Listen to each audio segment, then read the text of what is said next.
Tapi nanti saya atur dulu lah gitu ya. Saya atur dengan Budian, Pak Robin dan lain-lain, saya izin juga. Oke, nggak apa-apa. Sebentar saya. Setuju, Pak Epi. Gimana Bapak? Setuju, Pak Epi. Oh, Setuju semua. ya Pak. Ya, kalaupun coba lah nanti saya atur, gampang itu nanti saya atur. Harusnya sih nggak ada masalah, harusnya ya, harusnya tidak ada masalah. Kedai kopi lebih ramai Pak, nggak apa-apa lah. Oke. Sebentar, saya mau sampaikan sebentar. Bentar ya, saya cari file dulu.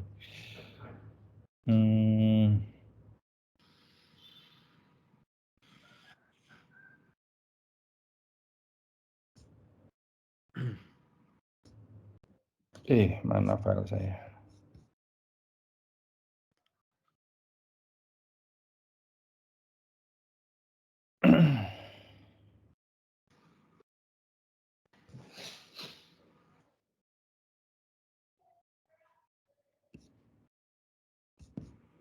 Oke, saya hanya mau tunjukkan beberapa, kalau kemarin kan masalah apa namanya, rule of the game dari kelas ini, itu kan ya. Nah, kalau pertemuan ini saya mau sampaikan topik-topik apa untuk tesis gitu kan ya, sekaligus bagaimana cara membaca referensi gitu ya, yang bisa digunakan untuk tesis gitu ya, cara bacanya gitu ya. Sebentar. Oke, sekarang itu tanggal 9 ya.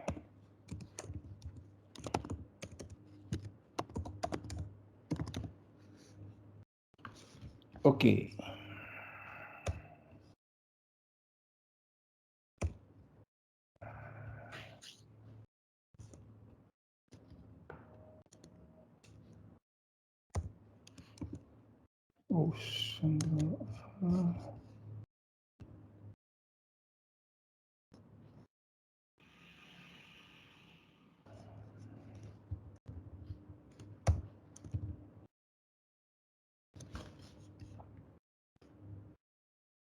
Nah, ini sekedar gambaran aja. Saya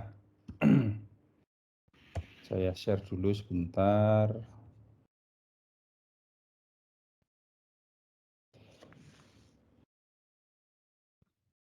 Baik, Bapak Ibu bisa lihat file saya ini ya, lihat apa, screen saya gitu ya. Nah, kira-kira ini Bapak Ibu. Share screen-nya. Nah, ini mudah-mudahan bisa dilihat gitu ya. Ini topik-topik yang atas ini 1, 2, 3, 4 ini terkait dengan MSDM lah, kira-kira gitu ya. Kalau yang ini, yang tengah ini terkait dengan consumer behavior, perilaku konsumen, terutama di bidang di area apa ya, pariwisata, pemasaran pariwisata seperti itu. Sedangkan yang bawah ini lebih banyak kepada perilaku kita atau konsumen terkait dengan penggunaan teknologi gitu ya. Penggunaan teknologi itu macam-macam Bapak Ibu, misalnya penggunaan sosial media, Instagram, WhatsApp, dan lain-lain. Termasuk di dalamnya di sini adalah penggunaan aplikasi-aplikasi seperti Gojek, Grab, dan lain-lain lah gitu ya, Traveloka dan lain-lain. Kan sekarang kita hidup di mana di area yang banyak menggunakan aplikasi gitulah. Ini perilaku research yang ini, topik yang dua bawah ini terkait dengan riset-riset penelitian-penelitian yang Bapak Ibu bisa pilih untuk tesis gitu ya. Apakah ini cuma saya tulis ini hanya sekedar referensi Bapak Ibu, tapi yang Bapak Ibu lihat itu di area sini gitu ya. Nanti saya bagikan, Bapak Ibu nanti tinggal pilih gitu ya, tinggal pilih, kemudian nanti Bapak Ibu nanti kami ajarkan untuk bagaimana mencari reference yang bisa mendukung untuk penelitian Bapak Ibu di tesis gitu, kira-kira seperti itu. Ini hanya sekedar topik aja ini, yang area nomor atas ini ya, ini area nomor atas ini 4 ini lebih kurang ini adalah untuk terkait dengan apa namanya MSDM lah gitu ya. Ada leadership dan employee engagement, kemudian job performance, kinerja lah ini kinerja karyawan. Kalau yang atas itu kepemimpinan dan keterlibatan karyawan gitu. Keterlibatan karyawan itu begini kira-kira. Mungkin Bapak Ibu juga udah pada paham lah ya. Kira-kira gini. Karyawan yang punya keterlibatan tinggi gitu ya. Itu biasanya dia orang yang loyal dan dia punya kinerja yang baik gitu. Loyal gini. Keterlibatan tinggi itu gini. Kalau misalnya job desk-nya adalah A gitu ya. Misalnya saya itu ya. Oh, si Happy itu job desk-nya adalah sebagai dosen. Sebagai dosen tugasnya adalah mengajar, membimbing dan seterusnya. Tapi kalau saya punya keterikatan atau engagement dengan organisasi dalam hal ini UIB yang baik, maka saya disuruh yang lain pun juga mau, walaupun itu di luar job desk saya gitu.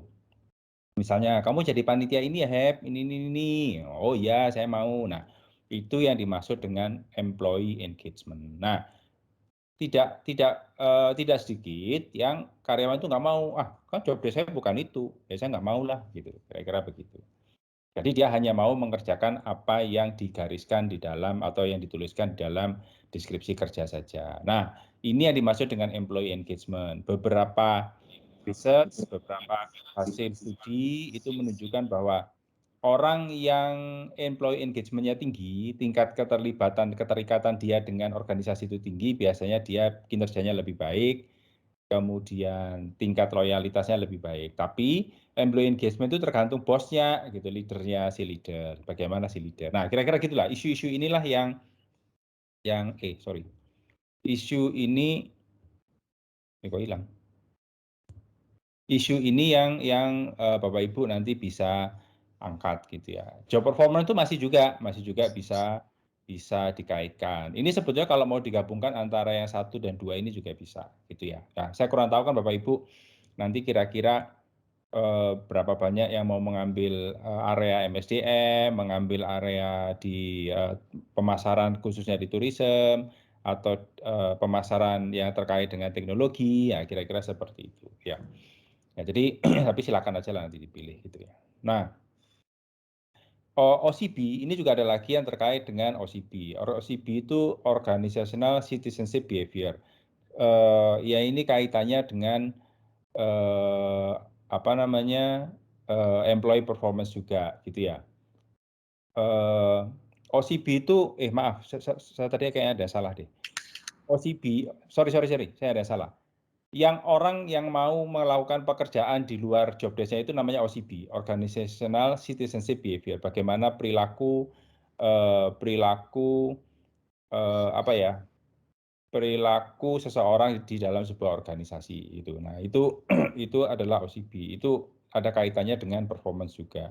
Kalau employee engagement itu seberapa self of belonging-nya itu seberapa tinggi sih dengan perusahaan gitu loh. Jadi seberapa besar dia itu bisa membela perusahaan lah. Kira-kira begitulah. Fanatisme, nah itu bahasa yang paling gampang gitu. Seberapa fanatik dia terhadap organisasi gitu. Nah, inilah. Engagement ini kalau dia engage punya keterikatan dengan sebuah organisasi, maka ya tadi ini sekali lagi tergantung dari si leader gitu kan. Nah, karena employee engagement ini sebetulnya ada kaitannya dengan yang bawah ini yaitu employee performance gitu ya. Dan seterusnya. Kalau CB seperti saya bilang tadi, seberapa besar sih kesediaan karyawan itu atau pegawai itu melakukan penugasan di luar job desk-nya gitu ya. Saya kurang tahu kalau Bapak Ibu di industri itu seperti apa. Tapi kalau kami yang saya tahu ya, kalau kami di pendidikan itu ada guru, kemudian di kayak saya gitu ada di pendidikan juga tapi pendidikan tinggi di dosen gitu itu juga sama. Itu nggak selalu kita kerjaannya cuma ngajar gitu ya atau tridharma lah kalau di pendidikan tinggi, pendidikan, penelitian, dan pengabdian. Tapi ada juga aspek yang lain, gitu ya. Kita ada panitia ini, panitia itu, dan seterusnya. Nah, itu namanya OCB, gitu ya. Nah, ini yang di area yang disebut dengan Organizational Citizenship Behavior itu, OCB itu. Nah, kaitannya dengan performance otomatis gitu ya. Nah, ada juga yang ini motivational program. Nah, motivational program itu ada banyak Bapak Ibu. Jadi apa sih misal program bagaimana sih supaya bisa mendorong pegawai atau karyawan itu ya punya behavioral outcome relationship itu. Ini kira-kira ginilah, punya perilaku yang dimaui oleh organisasi gitu kan ya. Dia bisa loyal, tidak pingin keluar gitu ya. Tapi ini yang nomor 4 ini dia biasanya tidak berlaku untuk di ASN. Kalau ASN itu kan mau nggak mau kerja nggak kerja, istilahnya loh ya, istilahnya ya, ya nggak begitu. Istilahnya kan pokoknya dia ngapa-ngapain kan nggak bisa dipecat kan begitu kan kira-kira. Ataupun kalau bisa tapi prosesnya kan lama gitu kan ya. Nah, sedangkan kalau kita di organisasi swasta, itu kan kalau ini orang ini nggak perform dan lain-lain, nah itu kita juga bisa minimal dimutasi lah gitu ya, kalau tidak sampai diberhentikan. Nah ini jadi bagaimana sih peranan program motivasional ini, misalnya training and development dan seterusnya. Training seperti apa sih yang bisa mempengaruhi behavioral outcome relationship ini gitulah. Nah ini ini beberapa beberapa isu yang Bapak Ibu itu nanti bisa jadikan isu atau topik di dalam penelitian Bapak Ibu. Nah,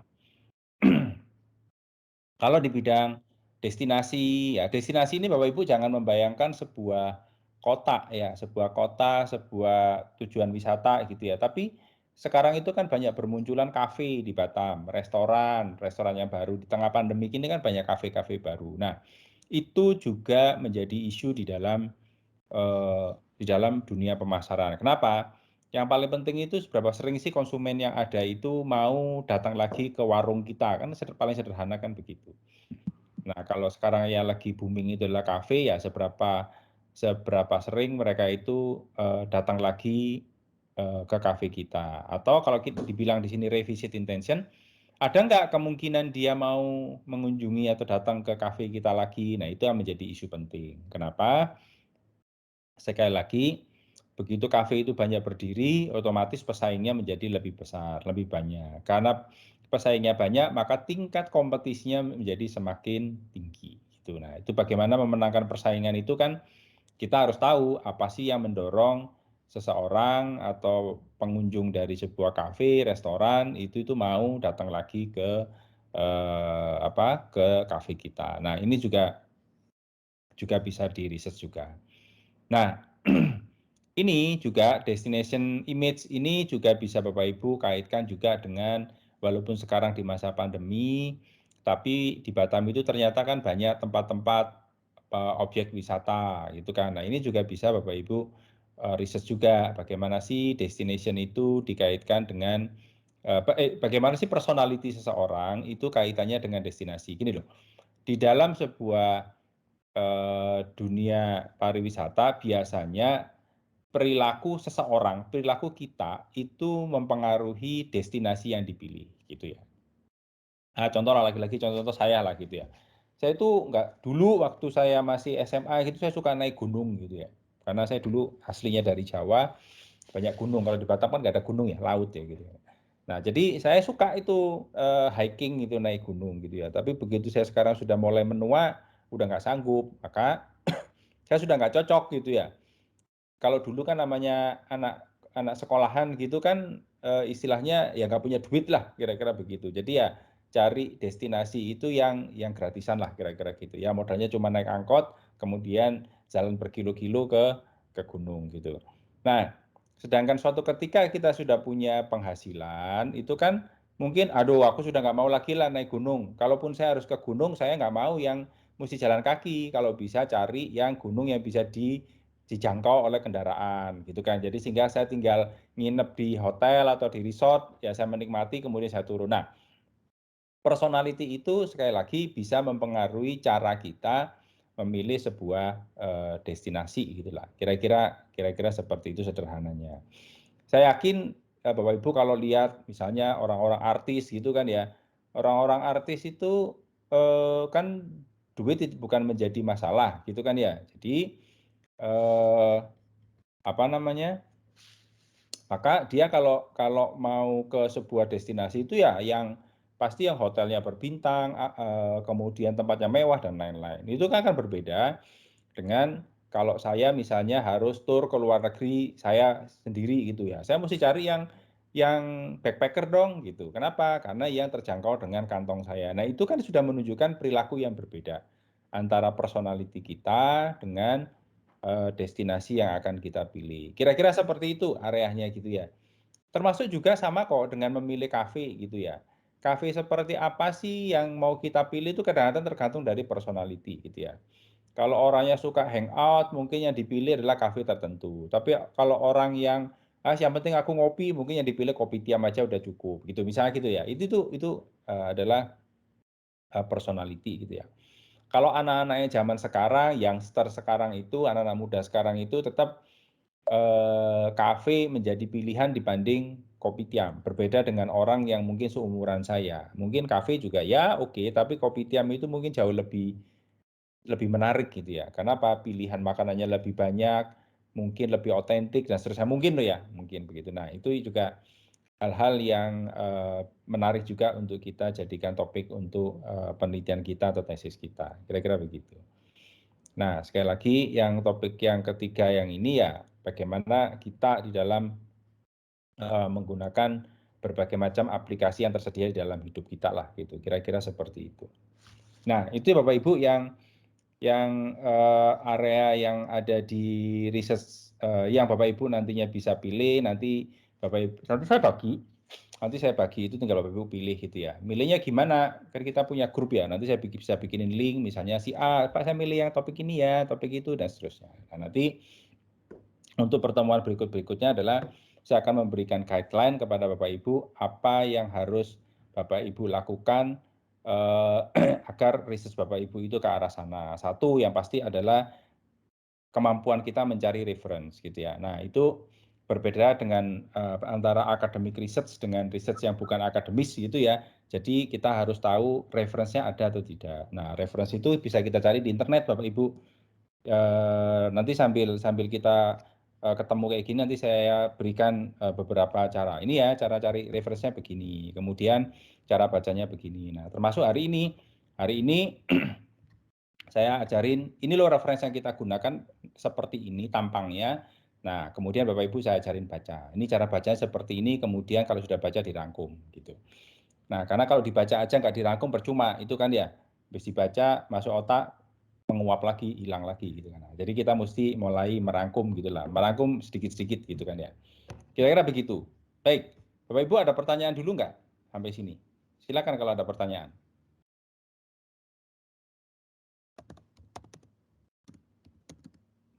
Nggak ada? Oke, baik. Sebentar ya. Saya kenalkan dulu.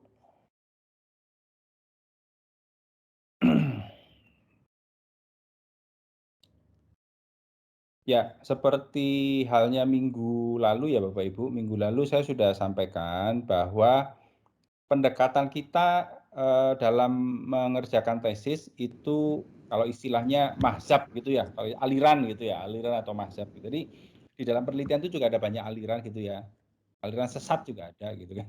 Tapi yang mau saya tunjukkan di sini adalah aliran atau pendekatan gitu ya, pendekatan yang kita gunakan. Jadi Bapak Ibu, pendekatan yang kita gunakan itu adalah pendekatan kuantitatif. Jadi ada dua pendekatan sebetulnya. Ada kualitatif ya, kuali kan kualitas gitu ya. Yang satu adalah kuantitas dari kata kuantitas. Kualitatif dan kuantitatif gitu ya. Tapi saya tidak akan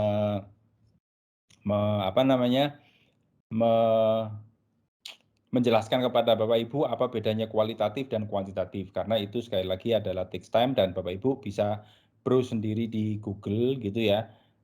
Apa sih perbedaan antara kualitatif dan penelitian kualitatif dan kuantitatif gitu ya. Nah, itu Bapak Ibu nanti bisa baca sendirilah gitu. Sebentar, yang mau saya tunjukkan ya di dalam penelitian kuantitatif ya karena kita pendekatan adalah kuantitatif. Di dalam penelitian kualitatif itu kita mengenali yang namanya variabel Bapak Ibu gitu ya. Jadi di dalam penelitian kalau kualitatif memang nggak ada tapi tidak tidak menjadi poin pentingnya gitu ya. Tapi kalau dalam penelitian kuantitatif itu sangat penting kita memahami variabel yang ada gitu ya. Variabel di dalam sebuah penelitian. Kita mau menggunakan variabel apa gitu ya. Jumlahnya berapa. Nah, itu menjadi hal yang penting gitu ya. Baik, saya share screen lagi ya Bapak Ibu ya. Jadi gini. Ini sekali lagi Bapak Ibu bisa apa ya? Bisa cari di Google gitu ya. Zaman sekarang itu ada Google gitu ya. Saya juga punya buku namanya Metodologi Penelitian dalam bentuk e-book. Nanti saya bagi, saya share gitu ya. Tapi mahasiswa zaman sekarang itu ya apapun stratanya gitu ya. Itu kalau dikasih buku itu cuma diterima kemudian entah disimpan di folder mana gitu ya. Terus dibaca? Enggak juga gitu ya. Boro-boro ingat, oh iya ya pernah dikasih Pak, cuman atau kalau enggak, belum Pak, belum pernah dikasih, Bapak nggak pernah ngasih ini ya. Baca Pak. Lagi gitu ya. Ya nggak apa-apa. Nah, jadi nggak apa-apa. Minimal kewajiban saya kan harus memberikan. Saya berikan. Bapak Ibu baca syukur, enggak ya kebangetan lah kira-kira begitu. Tapi sekali lagi, saya tidak akan menjelaskan buku metodologi penelitian. Mungkin Bapak Ibu dulu kalau kuliah sebelumnya S1 dijelasin sama dosennya bab 1 penelitian adalah bla bla bla seterusnya. Aduh nggak penting lah itu, pokoknya baca aja sendiri. Saya hanya mengajarkan teks praktis gitu ya, bagaimana sih menyusun sebuah penelitian atau tesis lah dalam hal ini. Apa saja yang mesti, istilahnya apa ya, shortcut-nya lah gitu istilahnya. Pak, kalau Bapak mengajarkan shortcut, ada lagi apa yang lebih short lagi? Wah, itu mah sudah keterlaluan. Kan kita orang Indonesia ya, kalau ada yang singkat kan lebih baik. Kalau ada lebih singkat lagi ya itu lebih enak. Kalau bisa kita bangun tidur sudah ada Pak, itu lebih yahut lagi. Ya sampai Instan Pak. tidak gitu kan. Baik, saya share lagi ya. Jadi sekali lagi pendekatan kita itu adalah penelitian kuantitatif. Nah, ini Bapak Ibu bisa lihat. Bentar ya. Ini caranya Bapak Ibu tinggal googling aja di sini. Pendekatan boleh pakai bahasa Indonesia, boleh pakai bahasa Inggris gitu ya. Pendekatan penelitian kuantitatif gitu ya. Bapak Ibu tinggal cari di internet kok gitu ya. Ini ada kuantitatif, kualitatif research ya. Ini bisa. Nah, biasanya di sini juga banyak dijelaskan. Nih, pendekatan penelitian kuantitatif gitu. Ini quantitative approach dan seterusnya. Ya, ini buku. Ini Bapak Ibu juga bisa lihat. Bisa di metode penelitian kuantitatif ya, Ibu bisa lihat itu. Ini bisa diklik aja. Kan saya yakin Bapak Ibu itu nggak mau baca semua gitu kan ya. Bacanya pokoknya yang dipakai-pakai aja ya. Sudahlah, baca aja ini kalau mau baca gitu ya. Tapi saya nggak bilang nggak boleh saja. Tapi menurut saya baca aja yang penting-penting saja gitu ya. Nggak perlu satu buku itu dibaca semua gitu. Kalau menurut saya ya nggak kepake juga. Pakai aja yang dibaca saja yang kita pakai saja. Kira-kira seperti itu. Baik, saya lanjutkan ya. Nah, ini Bapak Ibu pada dasarnya, ini Bapak Ibu juga bisa cari di Google gitu. Ini di sini saya cari dari ResearchGate gitu ya. Sama Bapak Ibu. Jadi di sini Bapak Ibu kalau mau mencari type tipe-tipe jenis-jenis gitu kan ya. Type of variable of variables in research gitu ya. In research. Bapak Ibu nyari dalam bahasa Indonesia juga boleh-boleh saja gitu kan. Nah, ini kan ini ada beberapa hal yang Bapak Ibu bisa baca gitu. Tapi kalau mau lihatnya bacanya puyeng, saya biasanya cari yang di image. Oh, sorry, ini tadi di Google Scholar ya. Saya cari yang di Google aja. Google search Google. Nah, types. Nah, ini. Nah, Bapak Ibu cari aja yang di image gitu kan. Nah, kalau image-nya udah ketemu nanti baru dibaca, di visit, didatangin linknya itu baru Bapak Ibu baca gitu ya. Tadi saya ketemu di mana ya? Nah, kira-kira inilah. Nah, ini. Jadi ini adalah jenis variabel yang Bapak Ibu akan temui ketika membaca referensi terkait dengan penelitian kuantitatif gitu ya. Kalau kualitatif tidak mengenal ini gitu ya, tidak mengenal variabel begini, tidak mengenal. Karena penelitian kualitatif itu justru menemukan variabelnya. Kalau kita kuantitatif menggunakan variabelnya gitu. Jadi pendekatannya kira-kira gitulah. Ya. Nah, jadi Bapak Ibu, di dalam penelitian kuantitatif itu penelitian variabel itu dibagi menjadi beberapa. Ada yang namanya independen, ada yang namanya dependen. Gitu kan ya? Ya, ini pasti sama ya sebelah Bapak Ibu kalau perhatikan di gambar ini, ya sebelah kiri itu selalu independen. Nah, kan? Independen, independen, independen. Yang paling kanan itu adalah dependen, dependen, dependen. Nah, yang tengah-tengah itu macam-macam namanya tergantung dari bagaimana peranan dia. Ya. Ada yang seperti ini namanya moderator. Ya. Moderator itu seperti ini. Yang ini namanya mediator. Kan walaupun posisi di tengah tapi kan peranannya beda. Moderator itu bisa dianggap sebagai variabel pengganggu gitu ya. Ya. Atau kalau orang di kimia dulu namanya katalisator. Dia itu dia itu hanya mempercepat, memperkuat atau memperlemah hubungan antara A dan B gitu. Contoh ini misalnya tingkat pendidikan, ya, independent variable. Independent variable itu adalah variabel yang mempengaruhi, itu pengertian secara sederhana saja. Ini yang mempengaruhi dan ini adalah yang diakibatkan atau yang dipengaruhi lah gitu ya. Contoh, kalau mendung akan menghasilkan hujan. Nah, berarti hujan itu kan dependen kan? Hujan itu tergantung dari mendung gitu. Jadi independennya adalah mendung, dependennya itu adalah hujan. Tapi kan nggak selalu kan mendung itu artinya hujan. Kenapa? Moderatornya ini anginnya seberapa kencang. Kalau anginnya kencang, maka walaupun di sini mendung belum tentu terjadi hujan. Makanya angin itu dianggap sebagai variabel moderator. Kira-kira begitu. Nah, satu lagi. Kinerja, ini kan kinerja ya. Bapak Ibu percaya nggak kalau kinerja itu dipengaruhi tingkat pendidikan? Oh ya belum tentu lah Pak. Kan tergantung bagaimana dia pengalaman kerja. Nah, moderatornya di sini adalah pengalaman kerja. Jadi tingkat pendidikan belum tentu langsung berhubungan dengan kinerja seseorang. Dilihat dulu tingkat pendidikan, mungkin background latar belakang pendidikan. Nah, itu kira-kira seperti itu. Kalau tingkat pendidikannya tinggi, kemudian masa kerjanya tinggi, pengalamannya tinggi, mungkin kinerjanya menjadi lebih baik. Atau kalau pendidikannya tinggi, kemudian pendidikannya relevan dengan pekerjaannya, kinerjanya mungkin bisa lebih baik. Itu peranan, itu contoh dari memahami antara variabel independen, dependen, dan moderator. Kira-kira seperti itu. Oke, Bapak Ibu sampai di sini ada pertanyaan dulu nggak? Ya. Jadi Bapak Ibu kayak gini-gini nggak usah dicatat ya. Kalau saya sih tinggal saya foto gitu ya. Saya foto jebret ya udah. Pokoknya yang penting tahu lah kita ada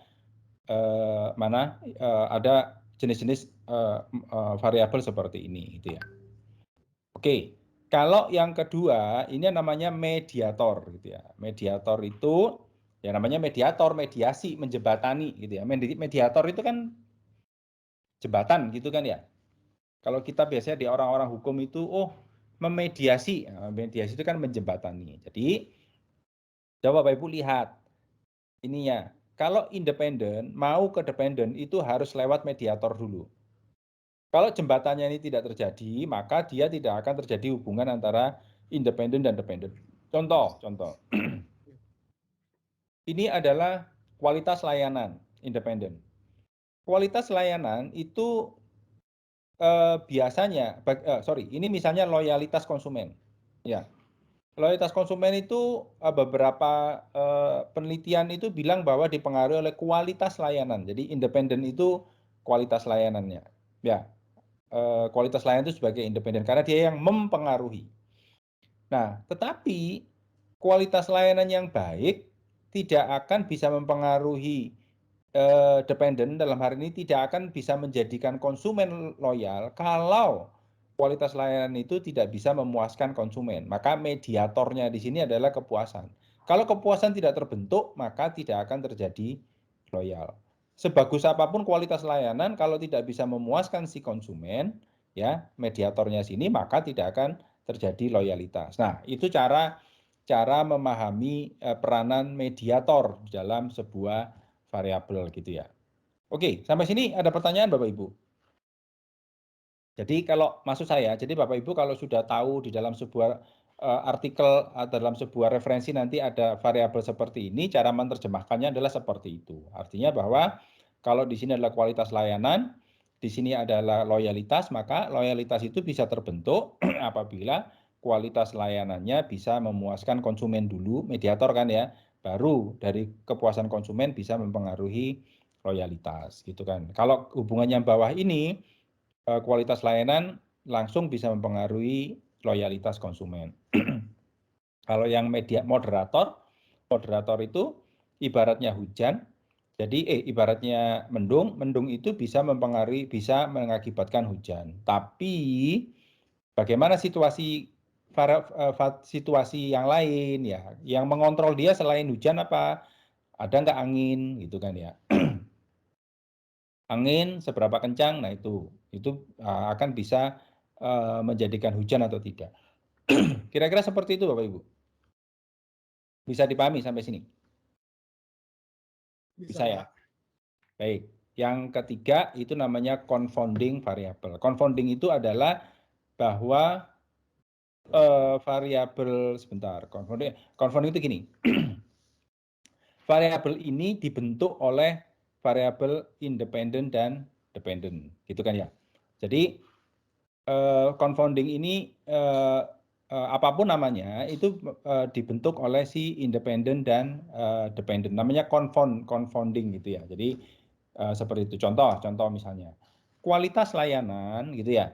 Kualitas layanan itu bisa dibentuk oleh beberapa variabel. Contoh kualitas layanan itu dipengaruhi dari aspek fisik, aspek kecepatan layanan dan seterusnya. Nah itu dia berperan sebagai kecepatan, aspek fisik itu sebagai confounding dari kualitas layanan. Nah, kira-kira seperti itu. Nah, ini variabel-variabel yang Bapak Ibu harus pahami lah di dalam membaca sebuah reference yang terkait dengan penelitian kuantitatif. Begitu. Oke, sampai sini. Silakan. Jadi penjelasan saya itu sebetulnya Bapak Ibu, yang penting Bapak Ibu tahu cara mencarinya, gitu kan ya. Oh, Pak Ibu itu nyarinya di Google ya, di Google begini dicari, nah dicari ya. Penjelasan saya itu sebenarnya Bapak Ibu mungkin nggak bisa pahami sekarang, tapi Bapak Ibu kan perlu membaca. Mungkin cara membacanya gimana? Ya tadi keywordnya, kata kuncinya apa, kemudian Bapak Ibu nanti cari di internet, coba dibaca, gitu kan ya. Atau nanti kalau saya bagi ada e-book ya silakan dibaca di situ, gitu ya. Kira-kira seperti itu.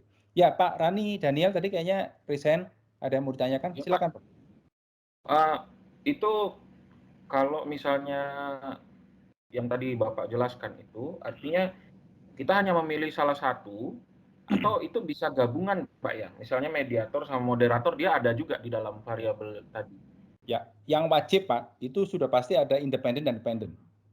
Yang wajib Ya. itu harus ada. Ya. Tapi apakah itu mediator atau moderator atau confounding itu nggak harus. Oh, tidak Tergantung wajib. konteks. Tergantung konteks. Jadi nggak selalu, ada juga yang isinya cuman independen sama dependent. Baik. Nah, tapi kalau moderator atau mediator, nah itu tergantung dari konteksnya tadi. Tapi Gitu. bisa nggak Pak, ada mediator dan ada moderator juga dia? Bisa, dalam... Pak, bisa. Oh, bisa ya? Baik. Tapi saran saya sih Bapak pilih salah satu aja kalau udah kayak gitu Pak, gitu. Iya, baik Pak. Oh ya, ini ya Bapak Ibu, sekedar mengingatkan. Tapi ini apa ya? Ini apa ya? Ini saran, tapi saran yang terserah, mau dianggap saran yang jelek juga nggak apa-apa gitu ya. Tapi intinya gini, Bapak Ibu di dalam membuat sebuah model, ini namanya model. Bapak Ibu nanti kalau Bapak Ibu baca, itu yang variabel-variabel tadi itu ini namanya model gitu ya. Jadi kalau saya sebut model penelitian, ya seperti ini, bisa salah satu dari ini. Nah, ini namanya model. Setiap model itu terdiri dari beberapa variabel. Nah, kira-kira begitu. Nah, Bapak Ibu nanti ketika pemodelan itu kayak Pak Rani Daniel tadi, boleh nggak Pak? saya pilih itu ada moderatingnya, ada mediatornya. Ya boleh-boleh saja gitu. Susah? Enggak juga. Tapi saran saya, tesis itu hanya 6 SKS dari 39 SKS, ya kan? Jangan sampai yang 6 SKS ini menghambat kelulusan Bapak Ibu gitu loh. Jadi saking rumitnya si model itu enggak selesai, itu ya percuma juga gitu lah. Walaupun sederhana, tapi kalau selesai kan ya sudah kan begitu kan gitu maksud saya. Tapi sekali lagi ini mungkin ada orang bilang ini saran menyesatkan gitu ya. Tapi yang penting kalau saya sih penting Bapak Ibu lulus gitu. Kan oke, Bapak Ibu gini. Baik tidaknya nilai tesis Bapak Ibu tidak tergantung pada kompleks atau tidaknya model. Paham ya? Model Bapak sederhana misalnya, tapi Bapak Ibu itu menyusun latar belakangnya dengan baik, kemudian literatur reviewnya dengan baik, menganalisa dengan baik, itu juga bisa menghasilkan yang baik, begitu. Jadi nggak harus, wah modelnya tak bikin kompleks sedemikian rupa, pokoknya ruwet lah, yang baca pun juga ruwet gitu kan ya, itu bisa dapat A gitu ya, ya nggak juga, itu malah bisa menjadi bumerang buat kita. Jadi Bapak Ibu, tapi juga jangan sampai wejangan saya ini jadikan kan Bapak kan bilang yang penting sederhana. Kalau gitu saya satu independen sama satu dependen aja Pak, begitu ya nggak begitu. Maksudnya pokok intinya adalah ya nggak perlu rumit-rumit lah gitu. Kami nanti Pak, Bapak Ibu, nanti kami akan Bapak Ibu tentukan topiknya, nanti kami akan tentukan ini yang modelnya seperti ini gitu ya. Misalnya ada 5 orang yang meneliti tentang kinerja pegawai. Nanti kami akan ramu, oke. Misalnya Pak Rani itu yang kinerja yang modelnya seperti ini, Bu Novita yang seperti ini, Bu Divla seperti ini dan seterusnya. Gitu, kira-kira seperti itu ya. Ya. Oke. Yang lain Bapak Ibu silakan Bapak Ibu. Oke. Oh, Bapak ya ini ya, Pak Anggara Sudarmanto. Silakan Pak. Iya Pak. Pak izin bertanya Pak, kalau Silakan untuk Pak. ya sorry, mungkin ini agak Jawab. lompat. Kalau lompat nanti jadi interrupt Tarik aja. ya. Oke. Maksudnya Ya, silakan. maksudnya gini Pak pertanyaannya. Jadi kayak kita ini stepnya itu milih judul dulu, nanti baru dicarikan dosen pembimbing, atau bareng nanti Pak konsultasi dengan dosen pembimbing untuk pemilihan judulnya berdasarkan peminatan kita. Mohon Sip. pencerahannya Pak. Sip. Oke Pak, begini. Strateginya ya, langkahnya lah, walkthrough-nya. Satu, bukan judul Pak, tapi topik saja. Karena judul itu nanti bisa dibikin sendiri. Ya, jadi bukan judul tapi topik.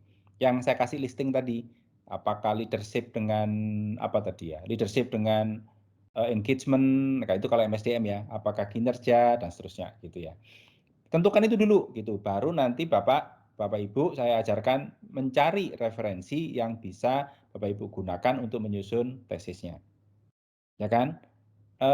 Harusnya sih di akhir semester ini setelah Bapak Ibu bisa menyusun proposal tesis bab 1 sampai 3, saya kasih dosen pembimbing. Gitu. Jadi dosen pembimbing itu mungkin di akhir semester saya kasih. Gitu. Sehingga nanti di semester 2 Bapak Ibu bisa tetap langsung bimbingan, sambil kuliah bimbingan, semester 3 bimbingan dan seterusnya. Masa sih dikerjakan 1,5 tahun tesis nggak selesai? Wah, itu kebangetan itu. Begitu kan. Kira-kira gitu Pak Anggara. Jadi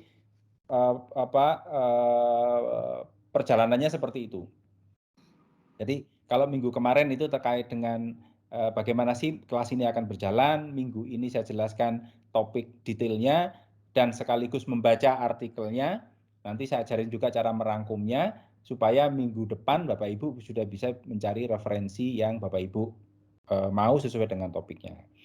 Minggu depan itu saya berikan modelnya. Oh, kalau Pak Anggara itu tentang topiknya ini, modelnya begini. Kalau Pak Irfan itu topiknya ini, modelnya ini ya, begitu. Sehingga Bapak Ibu bisa menggali lagi referensi lebih dalam.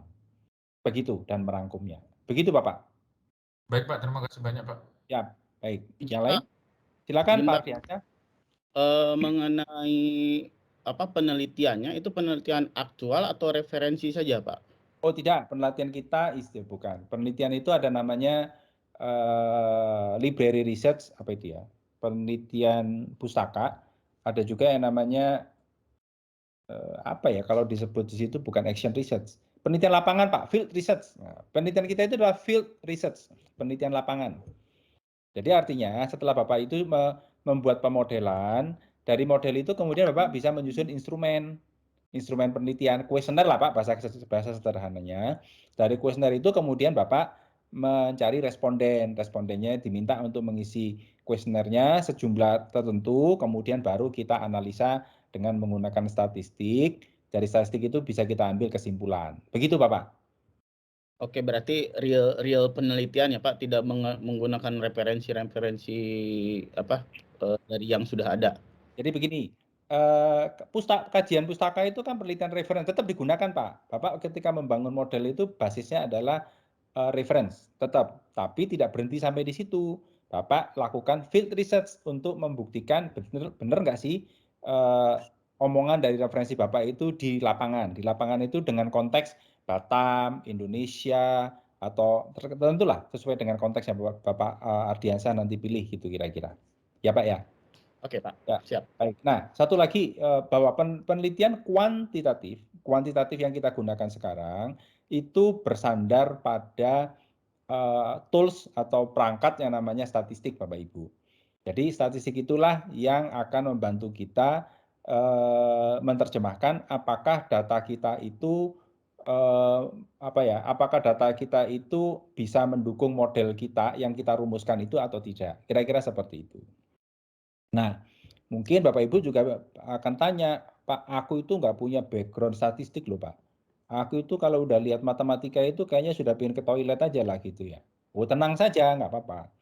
Bapak Ibu jangan khawatir, kami itu akan berikan training khusus statistik kepada Bapak Ibu. Oh, statistik sekarang itu nggak usah pakai ngitung Bapak Ibu. Kenapa? Oh, sekarang ada komputer kok, biarkan aja komputer yang mikir, ngapain kita ikut mikir gitu kan ya. Jadi nanti data itu kita tabulasi dalam Excel, kita olah dengan menggunakan perangkat terserah softwarenya, biasanya kami menggunakan SPSS karena itu yang paling gampang. Pakai SPSS kemudian diolah, tinggal klik sana, klik sini, dan seterusnya. Nah ya sudahlah, nanti keluar angkanya, kira-kira begitu. Ya dari situlah baru kita interpretasikan angka ini apa. Jadi kayak ginilah Bapak Ibu, kira-kira. Hasil dari luaran dari statistik itu kayak Bapak Ibu ke Prodia. Oke, saya dites nih. Oh, oke. Kolesterol saya itu 200 gitu. Kemudian asam urat saya itu misalnya 9 gitu. Nah, itu kan baru angka, tapi kan perlu diinterpretasikan. Oh, kalau kolesterol 200 itu artinya oke, Bapak Ibu itu masih normal. Tapi kalau sudah 250, oh tingkat kolesterol Bapak Ibu itu tinggi, hati-hati bisa stroke. Nah, itu rekomendasinya nanti hati-hati bisa stroke, makanya yang betul dan seterusnya olahraga. Nah, itulah statistik itu berfungsi seperti itu, membantu kita untuk memberikan rekomendasi, kesimpulan, rekomendasi dan seterusnya. Kira-kira begitu ya, Bapak Ibu ya. Tapi nggak usah dipikirkan yang ini karena itu masih jauh, gitu kan. Sekedar tahu saja, gitu. Oke, baik. Yang lain ada lagi? Nggak ada ya? Izin Pak nanya Pak. Silakan Pak Irfan. Kalau misalkan tadi kan topiknya itu ada job performance juga ada OCB apa ya. Nah kalau misalkan kita tertarik nih Pak sama dua case tersebut dijadikan satu penelitian bisa Pak? Bisa, nggak ada problem Pak. Nggak ada masalah itu Pak. Ya. Masih, Pak. Bisa. Izin bertanya Pak Happy. Silakan, Pak. Pak nggak usah minta izin Pak, tanya aja Pak. Oke, baik. Terima kasih. Ya. Tadi kan Pak Happy sudah sampaikan topik-topik yang ada tiga macam tuh. Ya. Kira-kira misalkan nih kalau saya atau yang rekan-rekan yang lain tuh memilih topik yang berbeda dari situ, apakah bisa? Contohnya apa tuh? Ya misalkan ini tentang berhubungan dengan finansial atau seperti itu. Nggak ada masalah. Nanti saya lupa tadi, saya pikir tadi saya sekelas dengan Pak Robin tadi ya. Ternyata kita berbeda kelas. Itu Pak Robin itu yang paham betul topik terkait dengan keuangan Pak. Jadi di finance lah ya, itu Pak Robin. Bisa juga nggak ada problem Pak. Nah, kalau di finance itu Pak, sekarang itu yang lagi in itu adalah behavioral finance gitu ya. Jadi apa itu Pak behavioral finance? Biasanya kalau orang finance itu begini, apa sih yang mempengaruhi kinerja perusahaan atau apa sih yang mempengaruhi profitabilitas perusahaan? Begitulah kira-kira begitu ya. Tapi sekarang itu nggak begitu. Finance itu ternyata dipengaruhi oleh sekali lagi perilaku kita. Perilaku seseorang itu akan mempengaruhi pola investasi gitu ya. Kalau orangnya selebor, nah itu investasinya juga selebor biasanya. Kalau orangnya itu hati-hati banget, maka dalam investasi itu dia akan sangat hati-hati gitu ya. Sehingga kalau investasi itu kadang-kadang kalau terlalu hati-hati kan untungnya kecil toh Pak ya. Kalau investasi Betul, kan Pak. perlu agak orangnya agak nekat-nekat gitu kan. gitu. Nah, itu Pak yang perlu dilihat. Jadi bagaimana sih perilaku si investor terhadap pola dia di dalam berinvestasi. Atau gampang gini lah, perilaku kita Bapak Ibu sebetulnya terlihat ketika kita mengemudi. Kalau orangnya serudak-seruduk gitu ya, itu biasa kalau mengemudi juga serudak-seruduk gitu lah. Kalau orangnya hati-hati, mengemudinya juga pelan, itu terlalu banyak perhitungan gitu ya, akhirnya bikin macet gitu kan. Nah, itu yang dimaksud dengan behavioral finance Pak. Begitu. Nah, itu nanti saya mintain Pak Robin untuk memberikan beberapa topik gitu Pak. Oh ini ya topiknya ya, kalau behavioral finance itu begini, ini, gini. Oke, Bapak Ibu gini. Mungkin kelas itu dibagi karena begini Pak biasanya.